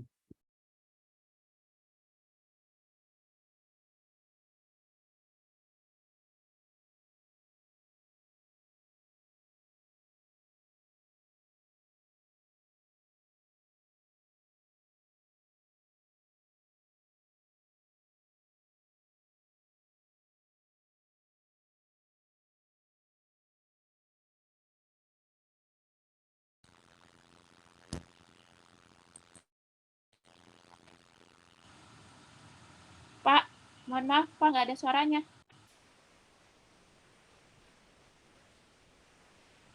Oke, ini baru mati tadi ya. Keutamaan zakat. Islam dibangun atas 5 perkara. Ini yang kita dengar dengan 5 rukun Islam ya. Di sini ada salah satunya adalah zakat. Jadi kalau kita mau disebut sebagai Islam, rukun kan berarti hal yang harus ada. Jadi harus melaksanakan zakat, harus menunaikan zakat, baru kita bisa disebut sebagai Islam. Makanya ada 5 rukun Islam, itu salah satunya adalah zakat di dalamnya. Semuanya rukun Islam sebenarnya bagi yang mampu, cuma di sini ditulisnya sama ya. Ditulisnya bagi yang mampu, cuma berhaji, padahal semuanya bagi yang mampu. Ketika sholat bagi yang mampu, puasa bagi yang mampu, zakat juga bagi yang mampu. Terus zakat di sini wahai anak Adam berinfaklah kepada Allah, maka Allah akan berinfak kepadamu. Jika kita mengeluarkan, Allah nggak butuh sebenarnya infak kita yang butuh sama Allah. Tapi Allah bilangnya apa? Ketika kamu berinfak untuk fisabilillah di jalan Allah, maka Allah akan berinfak kepada, maka bakalan diberikan sama Allah, diinfak sama Allah. Mencapai derajat taat karena menjalankan perintahnya. Dan ini dari kitab Manzilatus Zakat Islam ya. Ini tentang kitab yang menjelaskan tentang kedudukan zakat di dalam Islam. Menjaga diri dari sifat tamak, membawa keberkahan, itu keutamaan zakat, infak, dan sedekah. Tidaklah ini tiap hari sebenarnya itu ada 2 malaikat yang selalu berdoa. Doanya mereka, ya Allah berilah orang-orang yang berinfak gantinya, dan satunya berdoa, ya Allah berilah orang-orang yang kikir kehancuran. Maka didoakan seseorang yang berinfak diberi gantinya, seseorang yang kikir maka diberikan kehancuran oleh mereka. Berdasarkan dari doa malaikat tersebut. Bukti cinta antara yang kaya terhadap yang miskin. Jadi nanti menyambungkan antara kaya dan miskin itu dengan apa? Dengan zakat, dengan infak, itu menyambungkan antara kaya dan miskin. Terselamatkan dari panasnya hari kiamat. Sesungguhnya naungan orang mukmin pada hari kiamat adalah sedekahnya. Ada beberapa lagi ya keutamaan-keutamanya seperti bisa menghapuskan dosa seperti api yang dipadamkan oleh air. Itu termasuk dalam keutamaan zakat. Ini nisab dari zakat. Nisab itu berarti harta yang diwajibkan zakat. Ini kalau kita hitung nanti cuma dapat salah satunya. Nanti yang saya hitung cuma salah satu di sini, karena kalau kita bahas satu-satu ini panjang ya, Pak. Ini kayaknya butuh 1 kali pertemuan khusus kalau mau ngebahas semuanya. Tapi yang kita tarik nanti adalah zakat penghasilan. Kenapa zakat penghasilan? Karena semuanya orang bekerja sekarang bentuknya jasa, pasti dapat penghasilannya bentuknya uang, digajinya dalam bentuk uang. Zakat profesi, zakat yang dikeluarkan dari pendapatan seseorang atau profesinya. Pendekatannya itu dari Al-Baqarah tadi, hai orang-orang yang beriman, nafkahkanlah di jalan Allah sebagian dari hasil usahamu yang baik-baik. Dari hasil usaha kita, itu disuruh keluarkan sama Allah, dinafkahkan. Untuk istiadatnya sendiri kita ngambil dari Yusuf Qaradawi, ini sebagai dasar juga dipakai sekarang, yang paling banyak dipakai sekarang. Besarnya adalah berapa? Besarnya mengikuti zakat dari zakat perdagangan. Besarnya adalah 1/40 atau 2,5%. Ini adalah haulnya. Haul berarti kapan zakat itu dikeluarkan. Kalau kita tarik di sini, haulnya itu dikeluarkan setiap kali kita mendapatkan profesi kan. Kalau profesi, kalau gajiannya 3 bulan sekali, maka dikeluarkan setiap 3 bulan. Kalau gajian 1 bulan sekali, maka dikeluarkan setiap bulan. Dan sifatnya zakat tadi, zakat itu kewajibannya cuma 1 kali dikeluarkan. Ketika udah selesai dikeluarkan, maka tidak ada kewajiban zakat untuk harta yang sama selama setahun.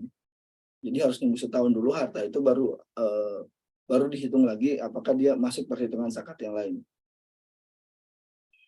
Jadi kalau kita mengeluarkannya setiap kita dapat penghasilan, maka kewajiban nanti muncul kalau udah setahun baru dihitung ulang. Dan ini biasanya jarang terjadi kecuali kita nanti masuk ke dalam zakat emas dan perak yang nilainya itu kalau kita punya tabungan sekarang itu sekitar 90 sampai 100 juta tergantung dari nilai emas sekarang sekitar 97 juta.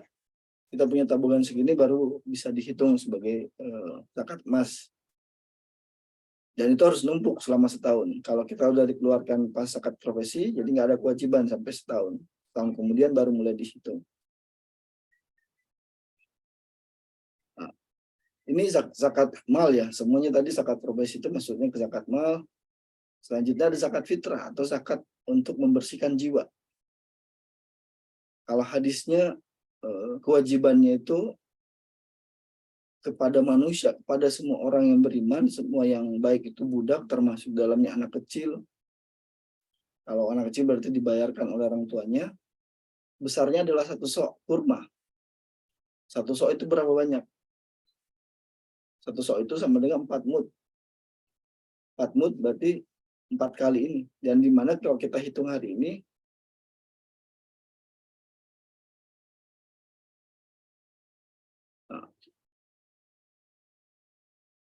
zakat fitrah itu disebut sedekah al-fitr, wajib bagi setiap muslim pria, wanita, dewasa, dan anak-anak. Pertama kali diwajibkannya 2 Hijriah. Jadi syariatnya itu turun. Sebelumnya udah ada zakat ya, bukan berarti nggak ada zakat sebelumnya. Tapi pertama kali diwajibkan zakat fitrah itu tahun 2 Hijriah, bertepatan sama diwajibkannya saum Ramadan. Saum itu sebulan sebelumnya, bulan Rajab. Rajab, Syaban, baru masuk Ramadan. Dikeluarkan di bulan Ramadan. Ukurannya berapa banyak untuk zakat fitrah sendiri? Zakat fitrah ukurannya itu 1 sok atau 4 mud.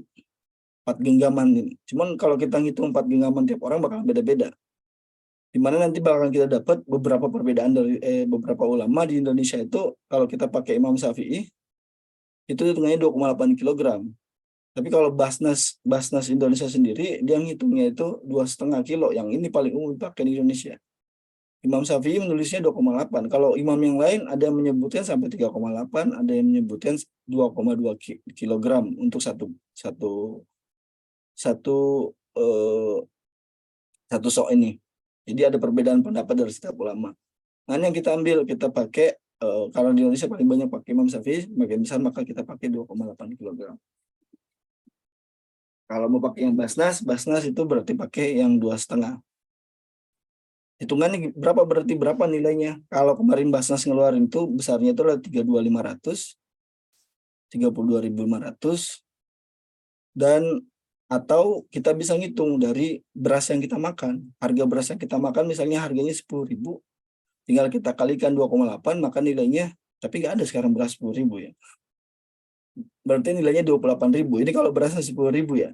Kalau berasnya 12.000 atau 15.000, mungkin ada yang berasnya 100.000 sekilo ya. Kan beras Jepang. Harus ke Jepang dulu buat beli berasnya. Ini pasti nilainya jauh lebih besar. Oke. Itu untuk bagian pertama penyampaian tentang syariat. Gimana sih pengelolaan harta di dalam Islam. Mungkin lanjut dulu sama Teh Irma nanti dari PTB juga mau menyampaikan tentang zakat silenial itu sendiri ya. Ya.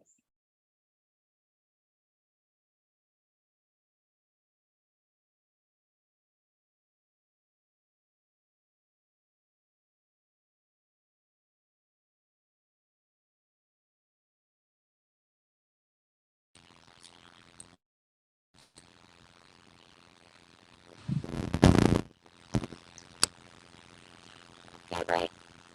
Sudah selesai apa materinya tadi? Ya. Baik, dari materi tadi teman-teman, kami ada penyampaian. Jadi dari materi tadi, kita punya fasilitator untuk menyalurkan zakat lewat Yayasan Pemuda Tangga Berbagi yang merupakan UPS resmi di bawah Darurat Tauhid Peduli. Nah, oke, baik. Inilah seluruh rangkaian acara yang telah kami lakukan teman-teman. Saya ucapkan terima kasih banyak kepada seluruh materi yang telah hadir, kepada Pak Hendro, kepada Pak Hasbi, kepada seluruh teman-teman panitia, kepada staf IAC, dan tentunya kepada seluruh teman-teman yang sudah menyempatkan waktunya untuk hadir di webinar kali ini. Saya ucapkan terima kasih. Saya tutup acara ini. Sekian. Assalamualaikum warahmatullahi wabarakatuh. Waalaikumsalam.